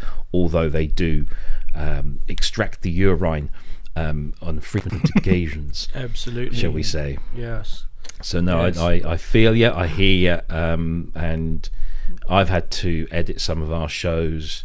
I've had to contest copyright claims on certain things, and most of the time we're successful, and nobody, or as Ian pointed out, that 30-day period just ticks over and nobody does anything because it was probably a bot that picked it out anyway. And other times I've gone like you, Ranz. I've gone, let's just chop that bit out. So and I fully agree with the there's not many, but manufacturers in your promo videos, stop using copyright claimable content like the music that then causes us so many problems, because all we're trying to do is help spread the word about your product. Absolutely. So stop kicking us in the knees. I do wonder whether they even know they're doing it as well. I think, could very well be. I wonder if they're not being told that that's the consequence of what they're doing, and they're just going, "Oh, I just did what our social media it's probably team innocent. told me to do." Yeah, it's probably. I mean, I think the bigger companies won't know, because certainly the marketing department won't be talking to anybody else really about that sort of thing. The smaller guys might know. That said, I think it's all in a minority, and the majority of companies, whether they're one-man bands like Chris or whether they're big organizations, although to be honest, in this industry there are very few big organizations. Those that you think might have a lot of people have only got a handful. But the majority of them are great, and they support who most us. of those people are too. Yeah, exactly. Yeah, and they support us, and we support them, and it's a very symbiotic relationship. And it all boils down to that word again. This is a brilliant community. Oh, absolutely. We should carry on doing what we're all doing. Yourself, Ranzee, and Jamie, and Nick, and anybody else that even does a random show here or there, or a little demo video here or there. It's all part of a community, and I'm so looking forward to next year, for the next Super Booth, for the next Synth Fest, for the next Gear Fest, for the next this, that, or the other, Synth East, because that's when we get to hang out with each other, and it's a wonderful group of people, every single one of them. Yeah, I would actually like to, get some Australians together and see if we can organise some sort of Synth Fest here. Yeah, absolutely. But I don't want to bankroll it. That's not going to happen. No. But I had the same feeling, right? I'd like it, but I don't want to bankroll. Yeah. Have a word with Robin Vincent. He's put on Synth East, and he's got Electronic Sound magazine. Now, obviously, that's a real bonus to have. A big publication do that. And I don't know what you've got down in Australia in terms of that DJ kind of thing. Mag But is the only thing I can think of. there could be something, and you'll find that you won't have to bankroll it. You just have to put in the the graft to organise. But it might be do it. Yeah, that'd be fantastic, and that'll give us another excuse to travel around the world and come and see you guys. I think Yamaha would probably be my first point of call. Give them a go. Yeah, because they're pretty strong here in Australia. My ethos is, whenever I go cap in hand to anyone, is what's the worst that could happen? They could say no. Yeah, exactly. Yeah. That's it. So if they say no, fair enough, move on, go to the next one. But you'd be surprised how many people say yes. Usually the scary part is when they say yes, and then you're like, crap. Now I've got to do it. Now I've got to do it. PSN invasion. Oh, Hang on, let's cross over to the PSN channel. Ooh, PSN. Crossing live to PSN. Yes. There are some creatures who are comfortable in a StreamYard. Here they are now. we don't go anywhere. We just hang out. Yeah, we're reviewing farm animals' underwear next year. It's quite a good piece, isn't it, actually? Lots of practical. If you put that in the title of the video, you'll probably get more hits. Yeah, true enough. Yeah, there'll probably be a couple of pigs that would try and do a copyright strike on us, but Get some claims. Squeal, piggy, squeal. That's what we should have called them before, I think. Yeah, I thought I'd come on as well and say, good on you, Rance. Done another good year, mate. Thanks, mate. Excellent. And, appreciate your support. Lots of good luck and all that for next year. Yeah, you too, mate. Well. Yeah, you too. Yeah, I still don't know what you're going to do with all those cables. Well, I had to come because I heard Robbie saying about it was fortunate that he had me on the show, and I went, oh yeah, I've got to come on and gloat. I've got to be for polite, a little while. I've got to be polite. Oh yeah, of course. No, it's yeah. Oh, I forgot about that. Did I say fortunate? I mean, yeah. Actually, I might be in Australia this time next year. But unfortunately, if it is, it will be on. Why are you getting arrested? Yeah, it'll be on the East Coast. Yeah, we don't go over not there. The West. There's funnel web spiders over there. But no, there is a chance that it's just a quick drive across. It won't take long. Yeah, right. Yeah. Never to Probably be do seen it on a again. bike. Go from east to west quite quickly. If I do that, does that fix it? Yay, I can squeeze you guys in. Cool. Clever. Oh, yeah. There you go. We're all vertical. together now. It's the best I can do with two different software. Squeeze into the. Yeah. Very clever. I'm still trying to work out how to get the HDMI output on that Mac to not look so golden and yellow. Because look at Robbie right now. He's been to the bronze tanning booth and he's Donald Trump orange. Donald Trump. Yeah. I've just looked at But myself. he really has That been is- to this. He's been on a sunbed. Haven't you, Rob? He's been on a sunbed. I wish. It's weird. I've done a Google on I've been it. basking in Kent's glow. Mate, it Can't must find be the the answer. lighting because I look like I've been dead 3 weeks. Look at that. You and me both, mate.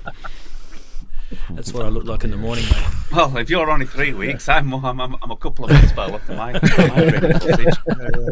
Yeah, you really need to go outside, Darren. Honestly, the sunlight's good for you. Trust me. You know, Darren actually doesn't leave that room. Yeah, that wouldn't surprise me. Doesn't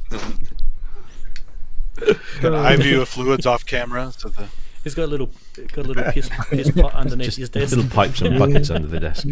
Doesn't want to move. I've never seen him go to the toilet. Have you ever seen his legs? No. No, does he have any? Does he have any legs? He's just fallen off his chair. He has no legs. Puppeteer.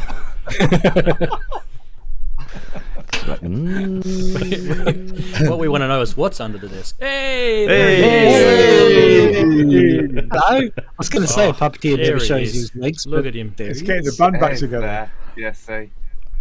Oh, look at that. See, we knew he was under the desk. Yeah. Are you rummaging around there, Dave? Trying to find that cable. Yeah. We should get a puppet on PSN, mate. Oh no, We've got one. Andrew. It's called We've got Longhorns. Andrew. What Yeah. do you mean puppet? He's not a puppet. So from now on, you're the Dave, one they're calling you your hand puppet, up in. mate. He's even. Oh. can't you have your rabbit? The rabbit's great. We'll just give you some respect. Oh, the rabbit. Yeah. Don't listen to him, mate. I'll get you back. He's still writing his album. You get on with it, bud. You're doing good. Yeah, he's More still purple, writing I his say. album. More purple, I say. That's what I. Yeah, Yeah. it's going to be purple this time. There's green light over Move there out the today. way. I was going to make it purple. Actually, I can make this purple colour. Move out the way. Back on the How do I board. change colour on these things? That's Purple. good. I don't know. I'm bloody colourblind. I don't know what colour it is. Purple. I'm kind of We're all ready for making 24 then. It's a little bit purple. It's better than. It's not that colour. There we go. What's the next There you go. colour? There you go. That's purple. Fixed mine on purple too. There you go. There's purple. Look at that. See? Nice. Ah, there you go. I could get out my my Behringer 303 clone. That's purple as well. Yes. So yeah, what are you boys up to next year? We'll go to you guys again. Have you guys got a resolution or personal? This is not PSN. Personal, I'm cramming this lot in because this is getting knocked on the head. This is all getting knocked on the head from when's it? Monday, yeah. So yeah, I should be drinking my entire wine cellar. You giving up the between plonk, now and between Monday. Yeah, I'm you know, I've health wise, I've got to sort my shit out. So yeah, that's one of the things. And Failed Muso Limited, which is now a limited company, will need some attention over the coming months, not least from HMRC. But yeah, it's going to be an interesting year next year, and more shows, and then yeah, PSN. I think we are due some kind of a refresh. I don't know. I'm mulling ideas over. I'm going to do. So a there are some changes happening that we're not at liberty to digest, divulge, even digest. What the hell? How much of this beer have I had? There are some changes afoot. So more on that as it happens. But no, we'll continue to bore the pants off of the synth community every Friday night. Hey, stop it. So yeah. we That's- took that's- follow most That's of that. not. Yeah. That's not true. I watch it on 1.5 Well- speed. It's never boring. Thank you. Probably the best way. We had a wonderful comment this afternoon or this morning, I think, on yesterday's show. Somebody wants to use my nose as a MIDI controller. Now I don't know whether that was they just want to punch me in the face, which, granted, lots of people do, or whether it means I've got a rather large nose that is malleable and can transmit MIDI. But That was edited for broadcast. It wasn't nose. it turned into something else. Oh, yeah, okay. it did, didn't it? Very quickly. Yeah. Well, I was thinking like ramps, envelopes, ramps, something like Yeah. that, maybe. Yeah. Yeah. I don't know where you'd go with that. I don't think we've got. But massive- Robbie, I've been on a similar sort of thing as you. I've been on a diet, and I can say that I've lost 15 kilos already. Nice. Oh, congrats, So- mate. Well done. Excellent. It's happening. Haven't been Well enjoying the food side. We'll go back to Kent. Too many the food cells. side sucks because I do enjoy my food, which is probably why I got so big. But yeah, I've still got a bit to go. So we're not celebrating just yet. Well done, thank you. I appreciate it. But it's not easy, but On the it's trip. worth doing, and well done. absolutely, yeah. Yeah. So mate, I'm happy to join with you in the solidarity if you need a shoulder to cry on for a start. Anyway. Yeah. Somebody's just said in the chat, witty nostril plugs. There you go. There you go. Oh yeah, I could probably. It is witty, isn't it? It's a witty nostril. That doesn't work anymore. Everyone drink. Could do a weird witty That's going to hat. be a meme. Some hair yeah. clogged in there. Yeah. Witty hat. Dear, oh dear. No. Oh, man. He thinks you've been on Parma Violets. All right, let's go across to Kent. Kent, my mate. Yes, dear. I'll pop you on the left-hand side. There you go. Oh, You always look better on your left. that's what they keep telling me. What about Yes, you, mate? What's in store for you this coming year? Yeah. Well, this job change, Ooh. which isn't a job change really, it's just working with different people, I suppose. But yeah, going into this super high market thing, which is a little daunting, I must admit. With all this famous gear that needs sorting out and sold off to the elite, whoever they may be. So yeah, I mean, there's that. There is a lot of things you know what it's like. You know when you promise to go, do you know what? Next year I'm going to do this, and this, and what actually happens is that, and that. So there's things I'd want to do, and I don't, shall I say anything to anybody? Because it probably jinx it. Yeah. You know? Yeah. But this whole, working with Tiny up at Hammond Hire thing is happening. Well, it's happening now, so it's all right to talk about that. Yeah. So, and hopefully we'll cover some of the gear on the show that comes in as it comes in. I really, really want to do something with Keith Emerson's 4VCO Minimoog when she comes in, and Vangelis's GS1, and all that sort of stuff. I always wondered what are they doing with Vangelis's stuff, because a lot of it was sold off. Because it's not just going to sit there, obviously, is it? Yeah, So- but I mean, the thing is that a lot of the gear that he did have originally was sold off donkeys years ago. And what he was doing instead would just hire stuff in for whatever it was he was working on, rather than own them. So it was just freeing up assets, I suppose. He still had his Roland JV stuff and racks, because that was all connected to his MIDI. Yeah, that was connected stuff. to that mental controller that he had. Yeah. So yeah, I mean, I think it all got sold off. As So they a collector cleared up bought their that state. crazy MIDI config stuff, all the patch panels and stuff. All the Of course, I know. No, that didn't. I don't think anyone's bought it yet. From far as I know. No. I think that's tucked away somewhere. There was talk. Museum talk. Yeah, It's about like museum stuff, yeah. putting it on display somewhere. Because it had been done in symbols rather than any usual language. Really, only Vangelis could understand how the bloody thing worked. So Yeah, so that's probably sitting in a storeroom somewhere with a dust sheet over it, you know. Probably. But all this other stuff. Do you have any CS80s left, or did you get rid of all those? He had one. Well, he had two. One was actually with him in that studio in Paris. The other one was stuck in a cabin in a yacht, because you have to actually take the yacht apart to get the AT out. So it's still in there. Oh, so this is in the Greek islands. Big mixing desk.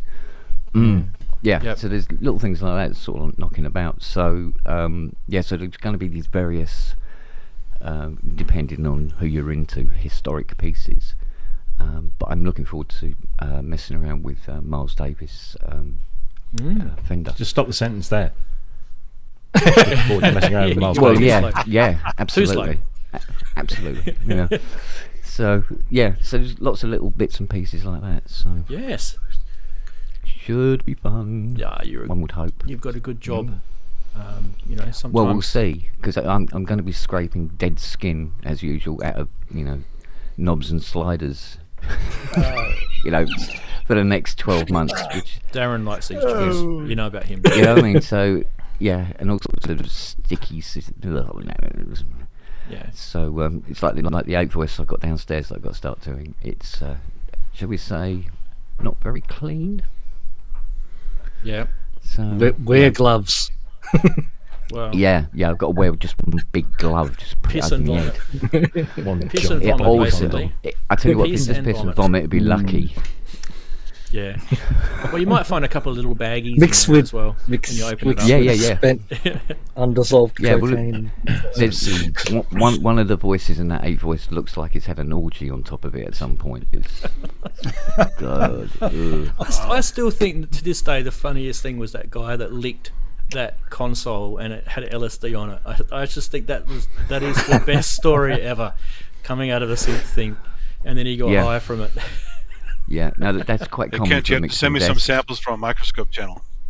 I mean, God, yeah. There's questions, right, guys? There's questions. Like, number one, what were you doing licking your synth? I mean, yeah, yeah.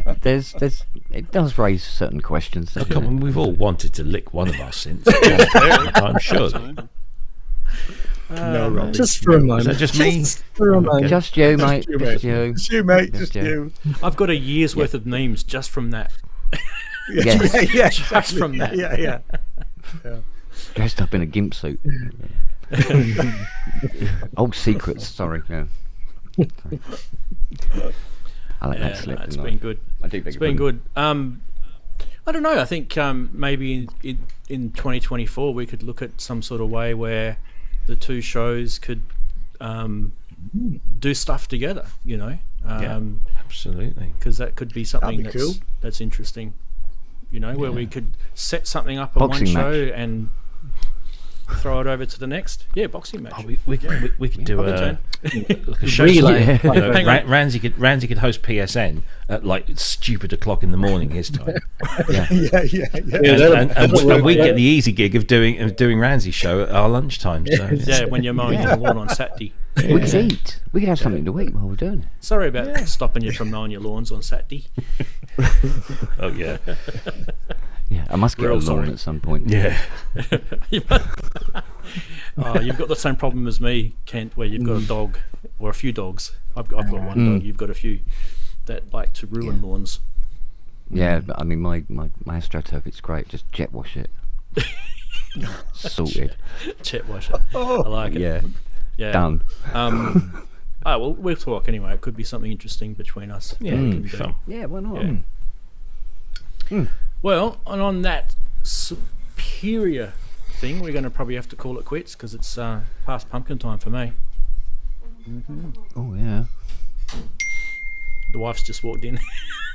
And I literally was saying it before she walked in, so I have got that on record. There you go.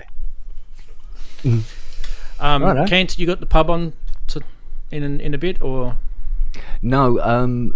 Henrik's doing a show tonight. Yeah, Henrik's show. Henrik's show. Yeah. He's stolen my slot. Cheeky bugger. Okay. Cheeky bugger, you. No, he's got the slot tonight. So obviously he's invited me on it, and I'll try and come on at some point because I'm dealing with all the syncing and stuff this side of the room today, which has been going quite well. I've only managed to swear 5 times and break 1 thing, so it's looking up. And so it's only next tonight. Yeah. All right, awesome. Well, thanks to everyone in here for a fantastic year, for Darren and Andy and Ian and Chris and Brooksy, who was also here earlier in the year. Yeah, in absolutely. the show, and also you guys coming on quite regularly. Much appreciate your contribution, and anyone else who isn't on right now that was on the show during the year.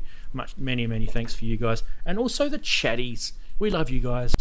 Without you guys, we don't have a show. So we do really enjoy you being here. So give yourselves a pat on the back, and many thanks for your support during the year.